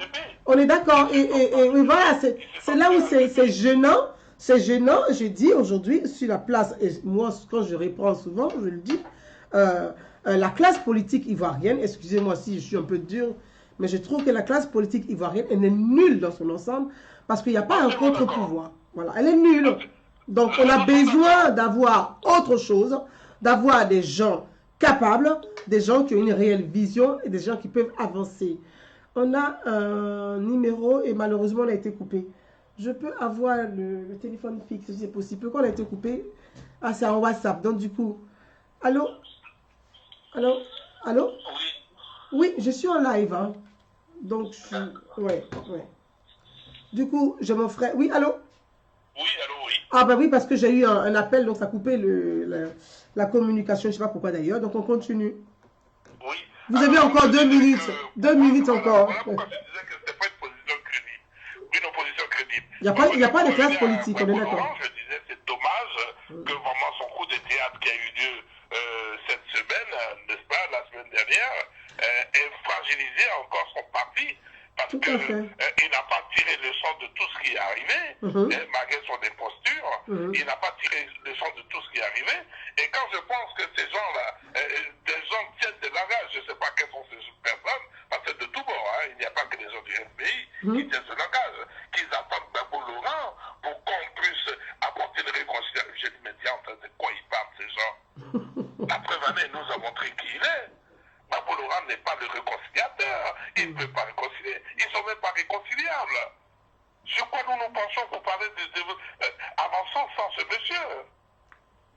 Les gens ont tendance à croire que l'arrivée de Gbagbo Laurent pourra remettre les pendules à l'heure, les pendules de la politique à l'heure. Mais c'est impossible, c'est faux. C'est encore créer la chienée en Côte d'Ivoire. Pourquoi vous dites ça, au fait?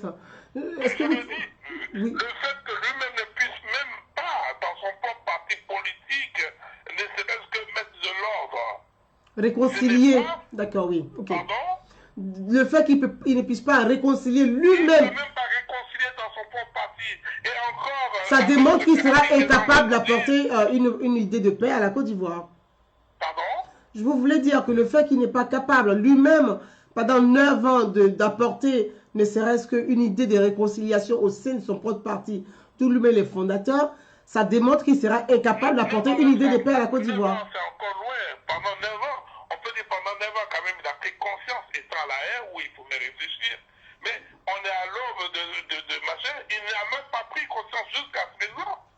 Et donc, comment voulez-vous qu'en sortant, il pourra, avec la conscience, prendre, du moins s'il avait, comment voulez-vous qu'en sortant, il puisse dire oui, j'ai pris conscience, il faudrait que nous fassions la paix et que nous fassions, comment on appelle, nous développons ce pays dans l'unité et dans le développement, enfin je ne sais plus qu'est-ce qu'il faut dire comme mot, mais il n'a pas les mots, il n'a pas les gestes ni les mots pour ça. La preuve, il vient de nous démontrer que jusqu'à là, il n'a pas lâché des laisses. Le Gbagbo Laurent de 2000 est le même de celui de 2010 est le même d'aujourd'hui. Ouais, c'est dommage d'ailleurs. Je pense que c'était une grosse erreur de communication, ce qui s'est passé. Je ne sais pas qui a joué le tour, qui a fait le coup, qui a fait ça. Mais les personnes qui ont entouré Laurent Gbagbo dans cette mascarade, ça a été la plus grosse erreur.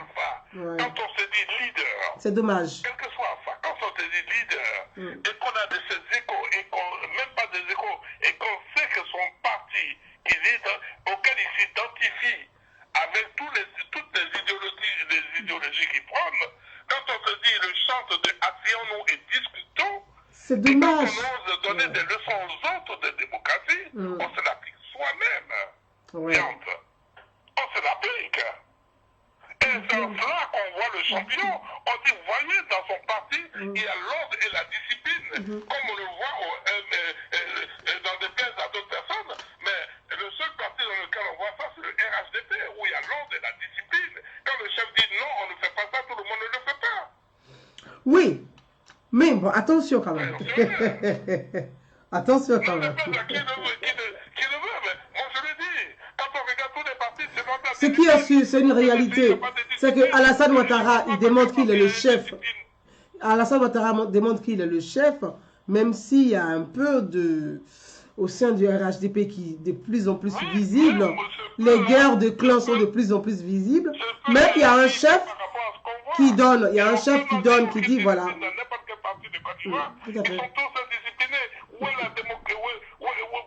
Ils sont indisciplinés, ça c'est vrai.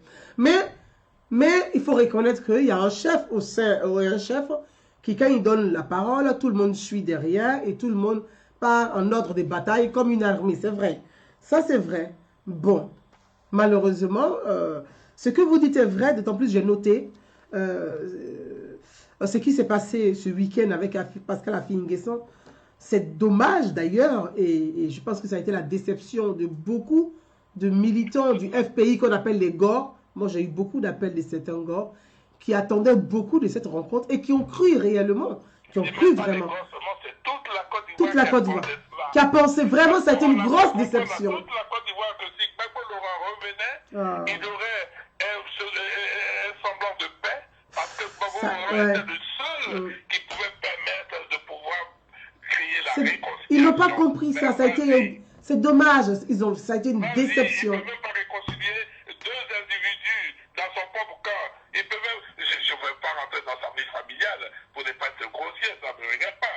Mais vous suivez mon regard, ils ne peuvent même pas réconcilier là-bas. Alors, j'essaie de suivre votre regard, mais bon, comme je ne le vois pas. C'est pas sa propre famille qui va. Bah écoutez. Ouais. C'est dommage. C'est dommage. C'est dommage. Merci beaucoup. J'ai dit l'essentiel de ce que je voulais vous dire. Merci beaucoup. Puis, bonne continuation, pardon. Merci à vous. À bientôt. À bientôt, merci. Merci, cher ami. N'oubliez pas, je vous ai laissé un message là parce que je dis que je voulais les numéros de téléphone d'un organe que vous avez interviewé il y a 2 jours, 3 jours de cela. D'accord, on s'appelle hors ligne alors, très bien. Ok, d'accord. Merci bien. C'est important pour moi, hein. Merci. Merci bien. Au revoir. Donc voilà, pour ceux qui souhaiteraient interpeller, voilà mon loulou pour toi. Excusez-moi. Merci pour ceux qui continuent d'appeler, d'interpeller.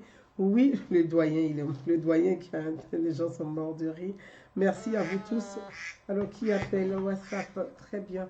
Oui, allô? Allô? Oui, bonsoir.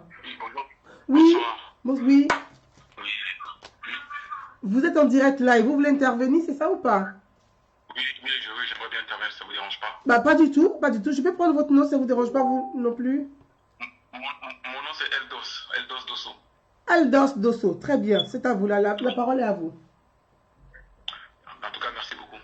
Oui, effectivement, concernant la politique actuelle en Côte d'Ivoire, et ce qui s'est passé ce week-end au FPI, franchement, je trouve que c'est vraiment scandaleux. Non, effectivement, j'ai suivi votre vidéo d'hier concernant, justement pour le même souci. Oui. Quand vous avez critiqué Affi-N'Guessan, parce que voilà, pour vous, c'est pas Gbagbo qui l'avait appelé, c'était des intervenants. Moi, je suis d'accord avec vous. C'est vrai qu'effectivement, on aurait tendance à croire ça, parce que vraiment, Affi-N'Guessan, il a fait preuve d'amateurisme. Parce que je ne peux pas concevoir que vous avez été Premier ministre d'un président pendant des années, et que cette personne a presque 8 ans d'incarcération ne vous a jamais appelé, et qui vous appelle du jour au lendemain, et qui passe par quelqu'un d'autre pour vous convoquer sans que vous parlez avec la personne. Franchement, ça c'est la preuve d'amateurisme. Et le refus de Gbagbo de le recevoir en le menaçant, là carrément, là pour moi c'était vraiment le fond du fond. Ouais. On ne pouvait pas tomber plus bas que ça, franchement. Parce que en fait, il venait de cracher sur des milliers de morts. Ouais. Sur des milliers de morts. Non, vraiment, ouais. C'est une déception pour beaucoup d'Ivoiriens. C'est dommage, c'est dommage. Oh, c'est dommage. Moi, sincèrement, je ne suis pas FPI, je ne suis pas Gbagbo, je suis alasaniste, mais ça, vraiment, ça m'a refroidi. Ouais. Parce qu'il y a quelque chose que j'ai remarqué chez Gbagbo, parce que je suis comme les personnes que jusqu'à présent, même si les chefs d'occupation dont il a fait l'objet à la haie, il a été disculpé de ça, mais il oublie qu'il a été quand même le président de la République, quoi. Et puis c'est lui qui a gouverné ce pays, vous voyez. Et quand on est président d'un pays dont on sait très bien qu'on est le garant de la sécurité, et qu'il y a une rébellion, et une crise post-électorale qui vient faire des milliers de morts, la moindre chose, c'est de regarder le peuple en face et s'excuser. moi j'aurais souhaité que, pendant que Gbagbo était à l'arrêt, même si très bien qu'il n'a pas envoyé des gens pour aller tuer des Ivoiriens, on savait très bien que ce n'est pas vrai. Les chefs de culte, personne d'autre qui faisait l'objet, ce n'était pas vrai. Mais il a quand même sa responsabilité. En tant que chef d'État, voilà. En tant que chef d'État, oui. Responsable légal de toute la nation, oui, tout à fait. Oui, voilà, parce que moi-même, j'ai vu le général Mangou, qui était le général des armées, qui a pris quand même le soin de s'excuser de ne pas avoir pu protéger toute la population, tout à fait. Moi, j'aurais voulu que Gbagbo fasse la même chose. Mais jusqu'à présent, il n'a jamais présenté la moindre excuse de ça. Et ça, moi, ça me rend hors de moi. Oui. Et ensuite, on revient à ce que vous dites concernant l'opposition, le PDC de Bédié. Effectivement, j'ai longtemps cru comme vous, comme quoi c'était une opposition un peu contrôlée. Mais bon, maintenant, je suis de plus en plus sceptique par rapport à ça, parce que je me dis, ça reste à voir. Ça reste à voir. Effectivement, là, vraiment, le seul parti qui faisait office d'opposition réelle, parce que sur l'échiquier politique, c'est un parti qui se trouve dans l'opposition, quoi, sur l'échiquier politique qui se trouve à gauche. Pourtant, le RHDP, c'est un parti de droite, quoi. Effectivement, c'était vraiment l'opposition réelle qui était là. Mais quand elle est infantilisée... Ils sont fragiles. Totalement infantilisés, des leaders qui n'ont... Mais vraiment, je me dis, mais on me dit que c'était des grands politiciens, mais moi j'en rigole, franchement. Moi je suis candidat en politique, mais quand je les vois se comporter, je me dis non, c'est pas possible. Franchement, j'ai comme l'impression que c'était des discussions de salon. C'est incroyable. Franchement, j'ai rarement... C'est triste, hein. C'est triste même pour la classe politique ivoirienne. C'est dommage, c'est triste. C'est pathétique, c'est nul, mais bon, voilà, tout a reconstruit finalement. C'est malheureux. Ah bah ouais, c'est ce que je vois. C'est ce que je vois, parce que la personne qui était passée comme le génie politique, le génie politique, ça me fait juste rire encore, franchement. Gbagbo, génie politique. Quelqu'un qui n'est même pas capable de réconcilier son propre parti. C'est terrible, hein. C'est terrible. C'est une image qui est terrible. Vraiment, je ne sais pas qui sont ses conseillers, mais sur le coup, je pense que celle avec laquelle il pose le coussin, elle n'est pas terrible non plus en matière de conseils. Hein, parce que là... Mais Gouza, c'est là où je ne suis pas d'accord. Quand vous avez dit effectivement que Gbagbo, c'est pas Gbagbo, moi je pense que Gbagbo, il a toujours cette fâcheuse habitude de se cacher derrière les gens. Derrière les femmes. Pour que les gens prennent les coups à sa place. Il a toujours aimé ça. Vous voyez, ça fait partie de ses stratégies. Non, je dis pas forcément que c'est pas Gbagbo. Je pense que c'est la grande sœur Chanel Kassi. C'est toi, si tu m'entends. Appelle-moi. Ne quittez pas. Hein. Chanel Kassi, tu m'entends. Envoie-moi un SMS, comme ça je t'appelle directement de l'autre téléphone, si tu m'entends. Donc, on va continuer. Je veux dire que quand je dis, c'est un peu, c'est un ras-le-bol, voilà, c'est un ras-le-bol. Et dire, moi je ne peux pas accepter ce que vous dites, ce qu'on est d'accord, ce que vous venez de dire, qu'un chef de parti, un président de région, une autorité du pays puisse sortir sans avoir... C'est que la personne que tu viens voir en ligne, quoi. Il n'y a pas de mail de confirmation, il n'y a rien derrière. Et c'est inacceptable. Voilà. Donc je me dis, je ne peux pas, moi, accuser directement Laurent Gbagbo d'être responsable de ce qui s'est passé. Tout en sachant que l'homme aime qu'on parle de lui en bien ou en mauvais. Donc il peut bien jouer le jeu et se cacher derrière. Mais quand tu connais la personne, il y a des jeux dans lesquels tu ne rentres pas pour ne pas te faire piéger.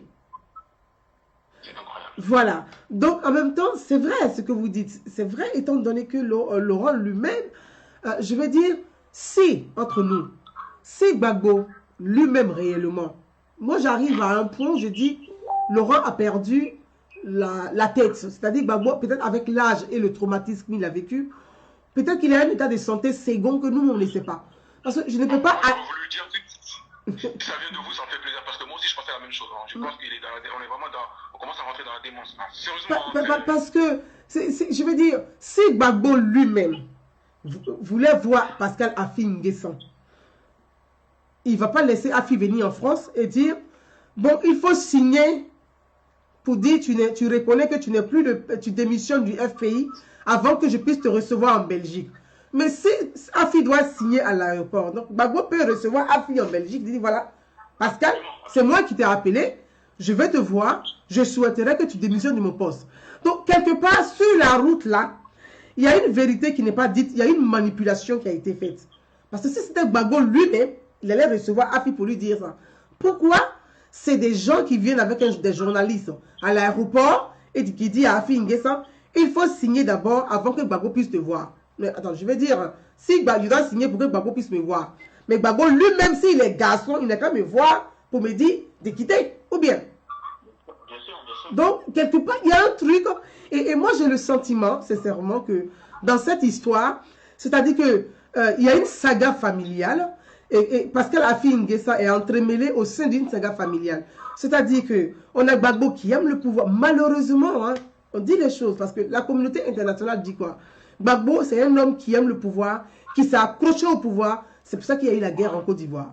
Si toi, tu dis que tu n'aimes pas le pouvoir, tu n'es pas accroché au pouvoir, pourquoi Gbagbo s'accroche tant à un petit pouvoir de président de parti? Donc, les gens qui entourent Laurent Gbagbo, malheureusement, font de la mauvaise communication. Et ceux-là aussi, je les accuse. C'est eux qui ternissent davantage l'image de Laurent Gbagbo. Il faut passer et il confirme que ce que les gens ont dit de Gbagbo est vrai.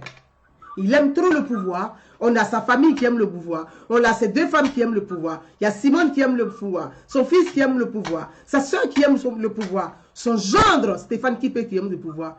Est-ce qu'on peut accepter en Côte d'Ivoire que la femme d'Alassane Ouattara aime le pouvoir, Alassane aime le pouvoir, son fils aime le pouvoir, ses petits-enfants aiment le pouvoir, les enfants du feu aiment le pouvoir, les petits-enfants du feu aiment le pouvoir, Bédier aime le pouvoir, ses enfants aiment le pouvoir. Non mais, à un moment donné, ça suffit quoi. Donc je veux dire aussi, je suis entièrement d'accord avec vous, il faudrait que le FPI puisse vraiment se refonder, parce que cette histoire de saga familiale là, ça n'honore même pas le FPI, et c'est épuisant pour tous les Ivoiriens.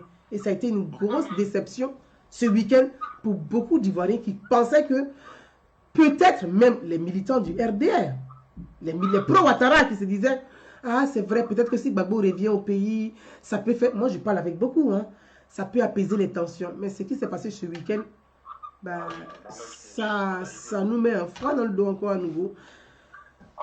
Bon. Et c'est toujours je pense que c'est toujours dans l'ADN même du FPI de toujours parler des sujets, de toujours parler des sujets secondaires. Même quand ils étaient au pouvoir, j'ai comme l'impression qu'on avait à faire un feuilleton brésilien. On parlait que de ces femmes. Enfin, on parlait même pas de bilan.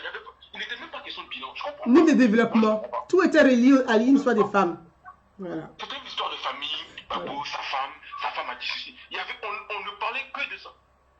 Il n'était même pas, le mot bilan, il était quasiment inexistant carrément du vocabulaire. Tout ce que j'entendais parler, c'est Gbagbo et puis la réconciliation. Ouais, c'est malheureux. Hein.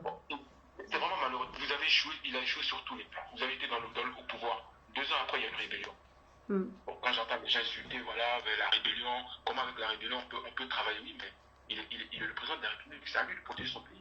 S'il était incapable de protéger le pays, c'est aussi de l'amateurisme, c'est aussi un échec en soi. En tout cas, moi, franchement, je ne souhaite de mal à personne. Tout ce que je ressens, c'est que voilà, s'il pouvait rentrer au pays et que ça pouvait apaiser des cœurs, mais j'ai comme l'impression que voilà, c'est pas. Si vraiment ils étaient sur la même ligne de Ouattara, c'est-à-dire laisser le pouvoir à une nouvelle génération, rentrer ensemble, et qui présente aussi quelqu'un de jeune, pas forcément Afi Nguessan, qui présente une nouvelle génération, il s'assied derrière et puis il joue il joue au jeu, quoi, et puis on assiste à ça. C'est dommage, c'est dommage. C'est dommage. Malheureusement, je vois que, comme le vieux Bédier, il espère aussi pouvoir, il espère se retrouver. Ah non, ah non. Ben oui, mais c'est... Bout efficace. Bon, en tout cas, par rapport à ça, c'est tout ce que j'avais à dire. Cas, merci beaucoup. Merci Eldoso, merci. En tout cas, merci beaucoup, à bientôt, bye bye, merci. Merci, bonne soirée. On va prendre la grande soeur qui m'a appelé. J'ai eu des appels. Je prends un appel. Attendez, parce qu'il y a tellement d'appels. Et puis, il commence à être 21h. J'aimerais intervenir. Très bien. Je vais appeler. Il y a un numéro qui m'appelle. Est-ce que c'est Chanel K? Est-ce que Chanel K est là? Est-ce que Chanel K est là? Si elle est là, qu'elle m'appelle Chanel K. Je ne sais pas si elle est là, Chanel K. Chanel K, si elle m'écoute. J'essaie d'appeler Chanel K, si je ne me trompe pas. Je crois que c'est elle. Je vais essayer d'appeler Chanel K si elle est là. Je prends Chanel K et je prends une autre personne rapidement. Chanel K, si tu es là, si tu m'entends. Si Chanel qui est là, appelle-moi. Appelle-moi parce que je pense que le sujet est passionnant. C'est dommage, hein. C'est vraiment dommage. J'essaie d'appeler. Ah ben voilà, Chanel K. Allô? Oui, c'est moi. Ah ben Chanel K, ça tombe bien. Je t'appelle en même temps. D'accord. Tu as la parole, ma grandesse, oui. D'accord. Voilà, le doyen, je félicite le doyen déjà qui a tout dit, plus le dernier intervenant. Justement, c'est qui. Moi, j'en souffre, Ngouza. Oui. J'en souffre parce que, effectivement, c'est des choses que, bon, on ne voulait pas en parler parce que on était encore sur l'émotion de ce qui est passé, ce qui s'est passé en Côte d'Ivoire. Mais moi, maintenant, je peux dire que je peux décrire l'homme Gbagbo comme si j'étais à côté de lui. Quelqu'un qui est personnellement, profondément égoïste, attaché à un fauteuil, comme son élève Soro Guillaume. Voilà, c'est pas, il a fait croire qu'il aimait les Ivoiriens, mais il n'aime pas les Ivoiriens. Il s'aime lui-même, il aime sa famille et peut-être ses femmes. Il aime le pouvoir. Parce que, étant à la FPI, étant à la CPI, j'ai vu Gbagbo parler de tout sans avoir de remords pour des gens même qui sont tombés dans sa résidence. Et ça, c'est choquant. Ça, mettons les parties de côté. Le côté humain, c'est choquant. Je ne sais pas si, déjà même étant même président, parce que là, c'est pour ça que c'est dangereux. Maintenant, avant d'être président en Afrique, il faut que les gens fassent beaucoup d'examens. Est-ce qu'il avait toutes ses facultés? Est-ce qu'il avait toutes ses facultés? Mais encore moins maintenant qu'il a fait la prison. Donc, quand je vois son parti FPI aujourd'hui qui se déchire, moi, ce qui est arrivé à Fi, c'est désolant, mais ça prouve encore que Gbagbo pense, si c'est lui qui est à la base, il pense qu'à lui. Il pense qu'à lui et à que sa famille. Moi, je suis désolé, dans cette guerre-là, il n'y a pas eu les enfants de Gbagbo qui sont morts. Il n'y a pas eu un genre de Gbagbo qui a eu une jambe cassée. Et que des Ivoiriens lambda qui sont morts. Et des pauvres. Gbagbo n'a présenté aucune excuse. Ce monsieur, aujourd'hui, je le réduis à quelqu'un de schizophrène. Quelqu'un qui est vraiment, je ne sais pas comment je peux dire, franchement, une double personnalité. Une double personnalité. C'est quelqu'un qui ne pouvait même pas gérer un pays, déjà quand on voit comment il s'est comporté. Parce qu'il a c'est un vrai boulanger, non seulement c'est un boulanger, mais il a doublement mis les Ivoiriens dans sa pétrie et puis il a bien façonné les Ivoiriens. Parce qu'il a fait croire que le pays était divisé, c'est pour ça qu'il n'a pas pu faire quoi que ce soit, c'est-à-dire qu'au niveau des infrastructures, tout ça, pour les Ivoiriens. Parce que les Ivoiriens, qu'est-ce qu'ils se sont fait? Ils sont basés sur quoi? Ils sont basés sur Gbagbo nous donne notre salaire. Et comme eux, c'était le bordel depuis autant de Fobani qu'ils aimaient, c'est-à-dire aller travailler du lundi jusqu'au jeudi soir, et puis après jeudi soir, les funérailles commencent, jusqu'à dimanche. Donc ça les arrangeait. Donc même s'ils étaient dans la misère, ils se plaisaient dans cette misère-là, parce que des gens qui travaillent, des fonctionnaires qui travaillent du lundi jusqu'à jeudi soir et qui touchent un salaire de plus, ça les arrangeait. Donc il les a blagués avec ça, donc il s'est fait aimer. Il s'est fait aimer par cette population-là par rapport à ça. Et voilà pourquoi la raison pour laquelle ils n'aiment pas le président Alassane Ouattara qu'ils ont mis droit sur le droit chemin. Et Gbagbo a fait croire que le pays était divisé, c'est pour ça qu'il n'a pas pu faire ces infrastructures-là, tout ça là. Mais pendant que ce pays était divisé, comment se fait-il que son entourage a pu sortir avec des milliards? Son entourage, soi-disant, soit exilé. Jean, je donne un exemple. Son Jean, soit exilé avec des milliards comme un pacha. Donc c'est pour ça que moi ça me fait rigoler. Je trouve qu'il s'est moqué 1 milliard de fois. Il s'est moqué des Ivoiriens parce que quand il dit allez-y voir dans mon compte, moi je te dis de toi à moi, Gouza, tu peux croire qu'un Africain qui s'est battu pendant combien d'années? Il avait ses sous en Gambie et en Arabie Saoudite. En Arabie Saoudite, c'était Nadi qui gérait. En Gambie, c'était son ami qui gérait. Venu au pouvoir, on sait très bien que les Africains sont gourmands. Venu au pouvoir, et puis va dire qu'il n'a pas d'argent. Ah non, c'est pas vrai. C'est pas vrai. Alors que c'est que eux, quand ils sont au pouvoir, qui achètent des îles. C'est-à-dire que c'est pour ça que le bloc actuel se fout des présidents africains. Parce que les présidents africains, que les Africains sont présidents, même ministres, même, c'est eux qui se permettent d'acheter un immeuble en France. Alors que ici, je n'ai jamais vu, depuis que je suis français, je n'ai jamais vu un immeuble d'un président en France. Ah, jamais? Si tu as un président, tu as un immeuble. Un président qui a un immeuble, c'est un président voleur. Un ministre qui a un immeuble là, tu vas rendre compte au peuple où tu as enlevé l'argent pour construire l'immeuble là. Ça veut dire que tu as pratiqué la corruption. Ton salaire ne peut pas te permettre d'acheter l'immeuble. Voilà, il a sa résidence secondaire peut-être dans son partenaire. Et c'est ce qu'on Et dans un petit village.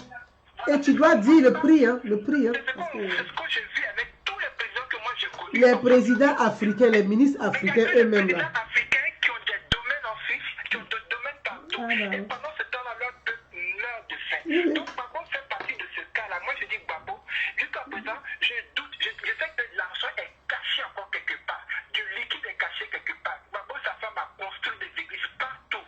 Et avec ça, ils ont berné les gens. Alors, c'est même pas des églises, c'est des entreprises. C'est des entreprises bibliques. Avec leur Dieu des éternels là, qui allait venir, avec quoi on appelle la Russie qui allait venir, ils ont berné les Ivoiriens. C'est dommage, hein, c'est vraiment dommage. C'est dommage. Les morts ont été massacrés comme ça.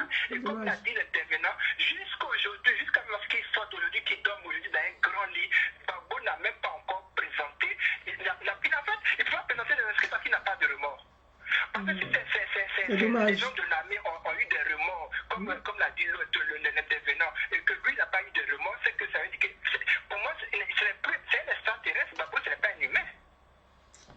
Ce n'est pas un humain. Ce n'est pas un humain.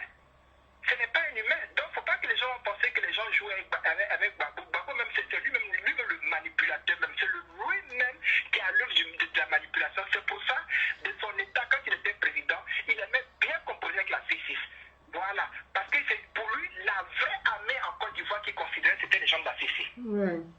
En tout cas, merci la grandesse. Il laissait la C6 faire ce qu'ils avaient envie de faire. C'est-à-dire que ces mafieux-là, qui faisaient tout ce qu'ils avaient envie de faire. C'est dommage, c'est dommage. Séquestrer les gens, aller prendre des gens dans des voitures banalisées et puis aller les tuer à la machette, ça l'arrangeait. Comme ça, lui, il gouvernait aussi. Donc, moi, Gbagbo, ce n'est qu'un sacré voyou et les gens peuvent m'insulter. Donc, son pays-là. C'est dommage pour un fils. Les gens pensent qu'un fils s'est fait humilier. Non, un fils ne s'est pas fait humilier. Un fils ne s'est pas fait humilier. C'est que un pays, moi, si j'étais assis, je crée mon parti parce que les gens vont le suivre. Non, mais je pense que, en fait, c'est là où il y a, je pense que, encore une fois, je ne défends pas Gbagbo, hein, parce que tu sais très bien que, concernant, voilà, moi, les critiques concernant Gbagbo, quand j'y vais, je ne vais pas avec le dos de la cuillère, tu le sais. Mais je veux dire que, dans cette situation-là, moi, j'arrive à une conclusion, je me dis que soit Laurent a un problème de... je pense qu'il a perdu un peu la tête avec l'âge, avec le traumatisme.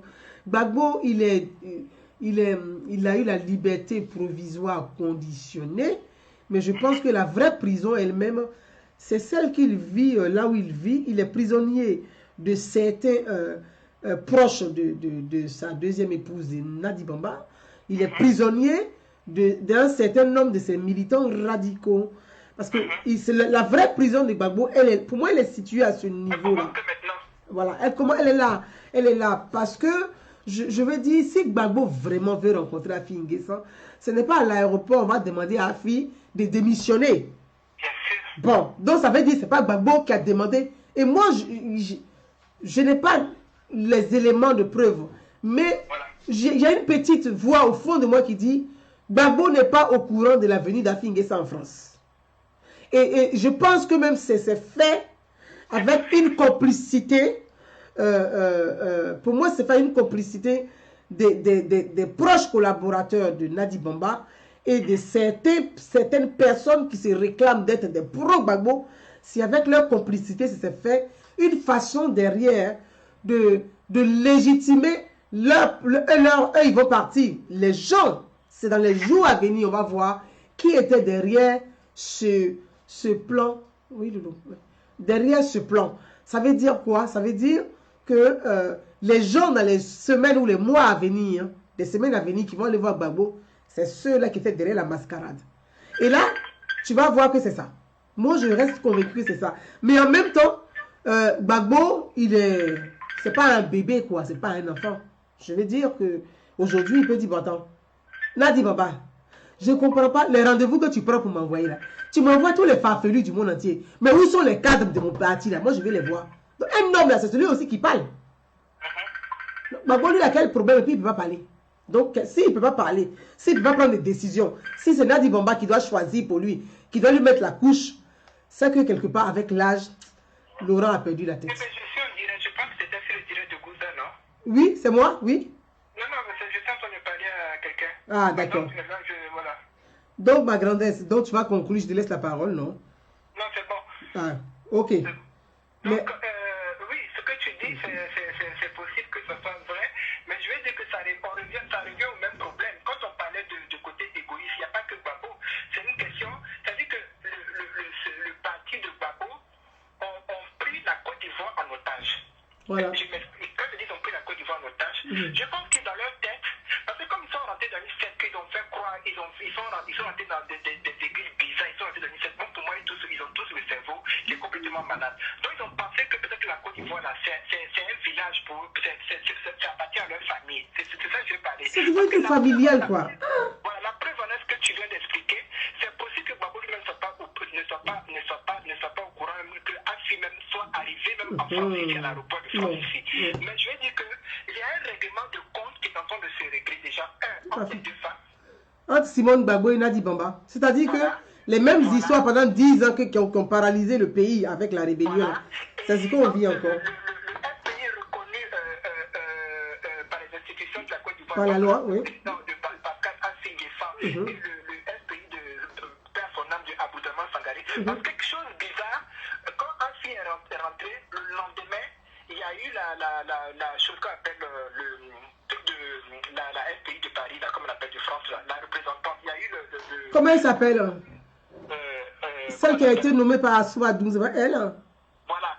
Qui a une relation, elle a une relation. Enfin, ça aussi c'est un problème. Le problème des fesses au FPI, on a l'impression que leur idéologie est fesse. Elle a été nommée, c'est-à-dire c'est hier qu'on l'a mis sur le trône. Oui, mais parce qu'elle a une relation très particulière avec Assoadou. Donc, il y avait Michel Babo, il y avait toujours Madame Dumanji, Madame... Ça c'est terrible, hein. Au FPI, il n'y a pas de compétences. C'est-à-dire qu'ils réduisent les femmes même à leur braguette. Ça c'est un problème. C'est-à-dire que...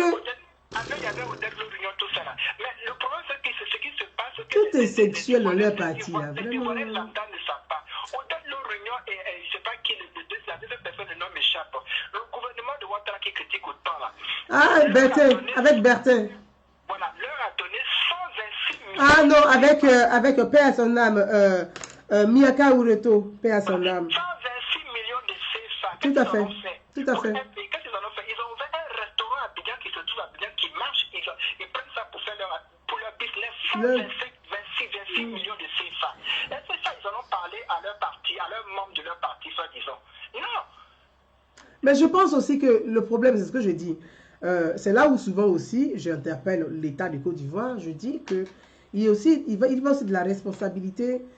Enfin, quand l'État est au pouvoir, forcément que le pouvoir en place, forcément que l'exécutif actuel, le pouvoir actuel, cette histoire des divisions au sein des FPI est un pain béni pour le pouvoir actuel. C'est-à-dire qu'ils n'ont pas besoin de faire des efforts, l'opposition est éclatée, ils se battent entre eux, ils n'ont pas besoin de faire des campagnes, ils sont tranquilles et tout roule pour eux.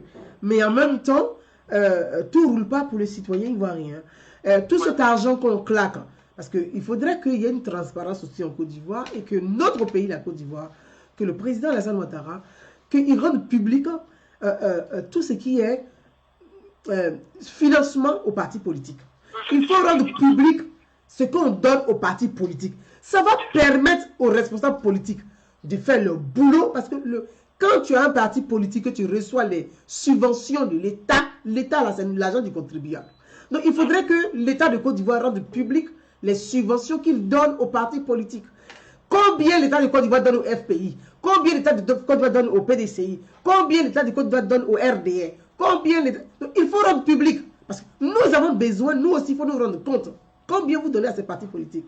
Le fait de rendre public, tu vis en France, c'est la grandesse. Tu vois très bien que dans tous les partis politiques, les comptes sont sur leur site internet.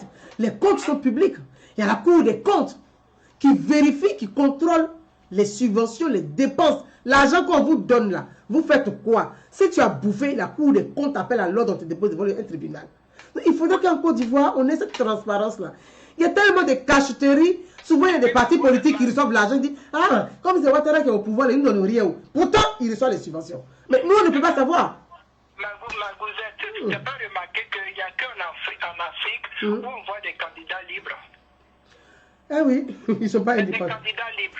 C'est pas 2, c'est pas 3, c'est pas 4. Souvent, ils sont 10, ils sont 15. Mais cette 2020, on va avoir 100 candidats à une élection. Franchement, il faut vraiment arrêter ça. Il faut vraiment opposer des... Ils vont dégager, ils vont fuir pour venir acheter leur maison en France. On les donne 100 millions, ils sont assis. Mais si le président doit donner 100 millions à des gougnafiers, je pense qu'il n'a qu'à mettre les 100 millions à la disposition des citoyens pour permettre aux Ivoiriens de vivre tout simplement mieux. Pour ne pas trop mobiliser, c'est ce que je leur ai dit, puis ils sont en train de m'inviter sur les réseaux sociaux. Moi, je dis que le RPI est tout, Babo a été tout sauf démocrate. Il est nationaliste en fait. Il est nationaliste. C'est-à-dire que c'est comme, il me fait penser... C'est un communiste, Gbagbo, en réalité. C'est un communiste. Il me fait penser au père de Marine Le Pen. C'est un gars... C'est un communiste. Il revient au pouvoir là. C'est-à-dire que les Ivoiriens qui ont des parents différents, c'est-à-dire un parent ivoirien puis un parent togolais, bien moi par exemple, je prends mon cas, qui fait corse de mère et de père ivoirien, je ne serai plus ivoirien, je n'aurai même plus le droit de mettre les pieds en Côte d'Ivoire. Et c'est des gens qui, quand tu vois là, tu lis leurs propos, mais tu es tellement dégoûté. C'est-à-dire que moi qui ai manifesté, mais une fois pour Baboula, je suis tellement dégoûté d'avoir été gazé même par la police française que si c'était à refaire, je n'aurais pas me refaire. D'accord. Voilà. Merci, Grandesse. En tout cas, merci à toi. Bis, on se parle plus tard. Merci, oui, merci. Je vais prendre une personne rapidement et puis on va conclure parce que il est 21h. La personne n'arrête pas de m'appeler qui me dit j'aimerais intervenir. Donc je vais l'appeler rapidement. Je vais appeler rapidement la personne. 06 88 à la fin. Je n'ai pas le nom. J'appelle la personne. Vous pouvez fermer la cuisine s'il vous plaît. Merci. Allô? Oui? Oui, bonsoir, vous êtes en live. Gouzana Ounou. Ah, c'est vous qui m'avez appelé là, du coup. Oui, on s'est déjà eu pas du tout. Si, on s'est déjà eu tout à l'heure. Ah, d'accord, très bien, pardon. Oui. Ben, merci, pardon. Bon, belle soirée, bye bye. Merci. Merci. Merci, oui. Donc, mes amis, il est 20. Je sais que le débat est très passionnant, que tout le monde veut intervenir et que je vois que il y a beaucoup de personnes qui souhaiteraient intervenir. Le débat, il est très passionnant. C'est vrai, il est passionnant. Beaucoup de personnes souhaiteraient intervenir. Je ne peux plus prendre tout le monde. Et je voulais essayer de conclure cette histoire de la rencontre qui a avorté, la rencontre Afingessa Laurent Gbagbo. Et je le dis, vraiment, je le dis. Là, c'est mon analyse personnelle que je donne. Je suis pas... Voyez, je n'ai pas les éléments qui prouvent que c'est vrai ou c'est faux, mais j'essaie de donner des hypothèses. Voilà, des hypothèses peut-être qui vont permettre à chacun de pouvoir pousser un peu plus loin sa réflexion. C'est juste des hypothèses. Donc je veux... c'est des hypothèses. Prends-moi Gouza. Amidou Saba. Alors, Amidou Saba, tu as mon numéro ou pas? Essaie de m'appeler. Amidou Saba dit de le prendre, mais est-ce que tu m'appelles? Tu m'appelles sur quoi? Est-ce que tu as le numéro sur lequel tu m'appelles? Non. Alors, Amidou Saba qui souhaiterait appeler. Amidou Saba, si tu veux participer, peut-être tu seras la dernière personne que je vais prendre. Amidou Saba, appelle-moi au 07 52 86 19 37. 07 52 86 19 37. Appelle-moi dessus pour pouvoir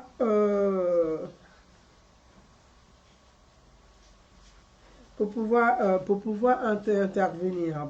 Donc je voulais rapidement, il y a des points qui ont été soulignés sur lesquels je voulais revenir.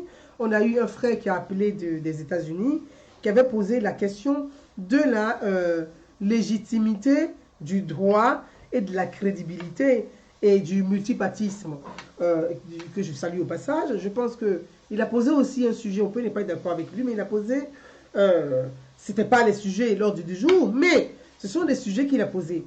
Et on a eu le frère, le doyen, qui est revenu aussi un peu sur ce sujet-là. Très bien.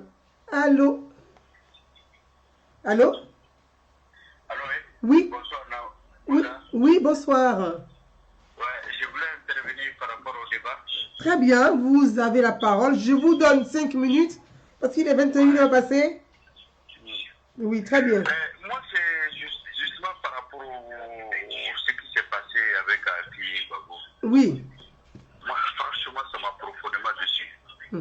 Parce que même si je ne suis pas FDI, j'aurais quand même voulu que Babo puisse recevoir ce monsieur quand même. Au lieu de le honner comme ça. Franchement, pour quelqu'un qui a été un cadre très important de ce pays, vraiment le ridiculiser à ce point, franchement, ça n'a pas été du tout bien. Mais qu'est-ce qui l'empêchait de le recevoir, même s'ils ne sont pas d'accord, discuter déjà, et puis se revoir, discuter sur le point sur lequel ils ne sont pas d'accord. Il n'y a rien qui l'empêchait de faire ça, au lieu de diminuer le monsieur à ce point. Parce que franchement, Babou, comme tu l'as dit, il est au courant qu'Api Nguessa est venu en Paris pour le voir. Si c'est le cas et que Babou l'a humilié comme ça, je suis profondément déçu de Babou parce que voilà un gars que j'ai bien aimé dans ma jeunesse. Bon, de toute façon, tous nos gars parlaient bien que de lui alors, parce que c'était autant le point. Hein. Tout à fait. Parce que je ne suis pas jeune, j'ai plus qu'à 50 ans. Donc on a un autre temps. C'était votre genre de révolution. Voilà, dans les années 85-90, on ne connaissait que Babou comme opposant. Et moi, petit nordiste, on me faisait croire qu'il n'y a rien si le nord n'est pas développé, c'est à cause du fouille. Donc, Babou. Tout à fait. Jusqu'à ce que je comprenne que ce monsieur est vraiment incapable. Ça, c'est la vérité, c'est le mot quoi. Parce que, regarde, lui, il rejette tout sur les autres, lui, il n'a rien fait. Mais il ne faut pas qu'on oublie que c'est lui qui va garantir la sécurité de tout le monde depuis son élection. S'il y a une rébellion, c'est la faute à qui? Au lieu de dire toujours la faute des autres, il fait son sacrifice. Lui-même, c'est lui qui avait l'armée. Ouais. Il ne se remet pas en cause, je vous voulais dire, c'est ça? Il ne se remet pas en cause, oui. Il ne se remet pas en cause, oui. Lui, il n'a pas été capable de garantir la sécurité de tous les citoyens. Il y a eu la rébellion, c'est la mère. Au lieu de prendre sa part de responsabilité, voilà ce monsieur avec l'air FPI, il passe tout le temps à accuser les autres. Ils sont parfaits, ils ne font rien, ils sont plus intelligents, ils n'ont rien fait, ils sont gentils, et ils sont, je ne sais pas, les autres, c'est la faute aux autres toujours. Il ne faut pas de bilan, il ne faut pas leur mettre plus pas. Tout à fait. Ainsi qu'aujourd'hui, c'est pareil. C'est les autres toujours qui sont moutons, qui sont faits, c'est eux qui sont intelligents. Tout à fait. Mais regarde, s'ils sont intelligents, regarde comment ils ont humilié Afi. Est-ce que vous croyez qu'Afi mérite ça? Non. En fait, je suis d'accord avec vous, c'est dommage, mais c'est dommage. Oui, c'est dommage. Franchement, c'est par rapport. Et avec ça, comme beaucoup d'intervenants disent, avec ça, on nous fait croire que c'est lui qui va ramener la paix en Côte d'Ivoire. C'est dommage, hein, oui, c'est dommage. C'est vraiment dommage. Mais déjà qu'il ramène la paix dans son parti, ou bien déjà qu'il réconcilie son parti déjà, avant de prétendre réconcilier toute la Côte d'Ivoire. Je ne comprends pas. Franchement, ça m'a choqué quand même que ce monsieur se trouve dans cette situation. Mais aujourd'hui, son intervention, il a tapé fort. Ouais. Mais au lieu qu'il s'unisse, il se divise encore de plus en plus. Avec ça, ils veulent faire croire à des idiots qu'ils vont revenir en 2020. Non, mais dans cette division-là, je ne crois pas. Non, non. Comment ils vont revenir en 2020 En rêve ou bien quoi? Eh oui, malheureusement, c'est comme ça. Ils n'ont pas compris ce que c'est que la politique. Comme vous m'avez donné que 5 minutes. Merci beaucoup, mon frère. Voilà. Merci en tout cas. Merci. À bientôt. Au revoir. Merci, mon frère. Merci. Merci. Voilà, merci, mon frère. Donc, je disais, il y a... Alors, qui souhaiterait appeler? Merci. Merci. Je vois qu'il y a des personnes qui souhaiteraient appeler. Je ne sais pas si la personne elle est là. Si la personne est là. Si elle est là. Ah, ça passe pas. Échec. Impossible de mettre l'appel. Voilà, il y a une personne qui souhaiterait appeler, qui a appelé, il fallait avec un 09. Donc, ce n'est pas le 09, c'est le 70. Oui, allô? Allô, rebonsoir, cousin. Oui, rebonsoir. C'est qui? Oui, c'est Ismaël. Je veux rebondir sujet. D'accord, Ismaël. Je suis en direct. Oui, en direct, mais tu auras 2 minutes, hein, Ismaël. Hein? Ok, il n'y a pas de souci. Ben, je pense que, comme l'a dit la sœur Mme Chanelka. Et je pense que les responsabilités peut-être sont partagées. Tout à fait. Parce que Afi, depuis combien de temps, depuis près de 7 à 8 ans, tu cherches à avoir une personne qui est incarcérée et cette personne ne te donne pas la possibilité depuis 7 à 8 ans. Et aujourd'hui, cette personne a la liberté, une liberté conditionnelle, je pense que... Et on te dit que cette personne veut te voir. Toi, tu te dis, oui, tu es content, tu vas voir ton chef. Et après, tu n'as même pas cette personne au téléphone. Bon, peut-être qu'il est si écoute, tu n'as pas droit au coup de téléphone, mais je pense quand même, si à la CPI, il arrive à appeler les autres, je pense que depuis chez Nati, il devait avoir quand même droit au téléphone pour appeler la fille avant de se déplacer. Bon, la fille aussi se déplace, il vient voir qu'il y a des satellites, un certain M. Aka qui lui dit que voilà, fait une déclaration chez RFI. Je pense que peut-être que M. Babou n'est pas au pouvoir, mais comme on le dit, quand une personne est habituée à rouler les gens dans la farine, même si elle est dans la vérité, les gens ont déjà une idée arrêtée déjà. Parce qu'on sait déjà qu'est-ce qu'il a eu à faire. C'est quelqu'un qui a l'habitude de signer un décret le matin et le soir, venir dire le contraire. Vous voyez? Donc je pense que voilà. Et certains problèmes ont commencé à dire. Des Burkinabés. À l'époque, on traitait Manu Koubaï des Burkinabés. Même Abdelman Sankaré, on disait qu'il n'y a pas de Sangaré en Côte d'Ivoire, il n'y a pas de... Ah, si, il y a des Sangarés, j'ai des amis qui sont des Sangarés. Voilà, mais à certains points, vous savez, il faut qu'on sorte de l'émotion.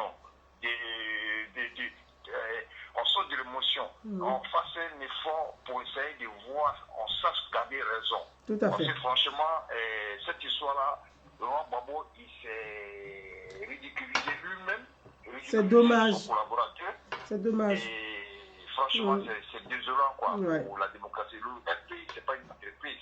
Quand on entend, quand un fondateur d'une entreprise se rend compte qu'à celui qui l'a confié la direction de son entreprise, il veut vendre ça à une autre entreprise, c'est normal qu'il reprenne son entreprise. Mais le FPI, ce n'est pas une entreprise, ce n'est pas une société familiale.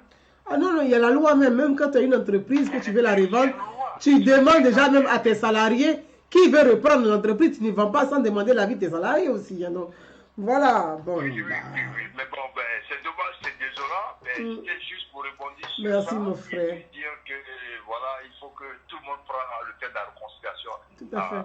Ensemble, quoi. En tout cas, merci beaucoup, mon frère. Que tu sois bien, tout le monde, les opposants doivent apporter des choses constructives, objectives pour aider la nation. Il ne faut pas gâter. Ça ne sert à rien. Parce que la Côte d'Ivoire, là, c'est pour nous tous. Et même le plateau, il va, c'est notre personne. Tout à fait. La Côte d'Ivoire, c'est notre bien commun. Tout à fait, c'est la continuité. Le message de paix, quoi. Merci mon frère. Pour ce que vous faites. Merci beaucoup. À vous et puis à bientôt. À bientôt, merci, au revoir, merci. Merci à tous les intervenants. Je vois que c'est un sujet qui passionne, que beaucoup de personnes souhaiteraient intervenir. Et là, demain, on est 21h. On a commencé à quelle heure? Je ne sais plus. Il est 21h38 exactement du côté... Voilà, 21h, bientôt 30 du côté de Paris, du côté de la France. Comme je l'ai dit, il y avait la question, la rencontre des Pascal Affi-N'Guessan et Laurent Gbagbo qui a été inventé, qui n'a pas marché, qui n'a pas fonctionné. Qu'est-ce qui s'est passé? Est-ce que réellement Laurent Gbagbo voulait rencontrer Affi-N'Guessan ou pas? Je vous redonnerai la parole encore, si c'est possible, le mercredi. Redonner la parole. Je lis les commentaires et que j'espère que les personnes, parce qu'il faut aussi avoir le courage aussi. Je lis les commentaires. Il y a des gens qui sont derrière des avatars. Mais c'est aussi des avatars. Ce ne sont pas des objets qui sont derrière les avatars. C'est des êtres humains qui sont derrière ces avatars-là. Et que moi, je souhaiterais que ces personnes puissent aussi avoir le courage nécessaire de vous exprimer, de vous libérer. Parce que c'est ça aussi le débat. Je lis les commentaires. Si vous n'êtes pas capable de prendre la parole, d'appeler et de donner votre argument, pourquoi vous n'êtes pas d'accord, c'est pour ça que je dis, j'ai eu le monsieur du côté des États-Unis. Oui, c'est très bien. J'ai apprécié l'échange que j'ai eu avec lui parce qu'il a eu le courage de dire, je ne suis pas d'accord avec Mme Naounou.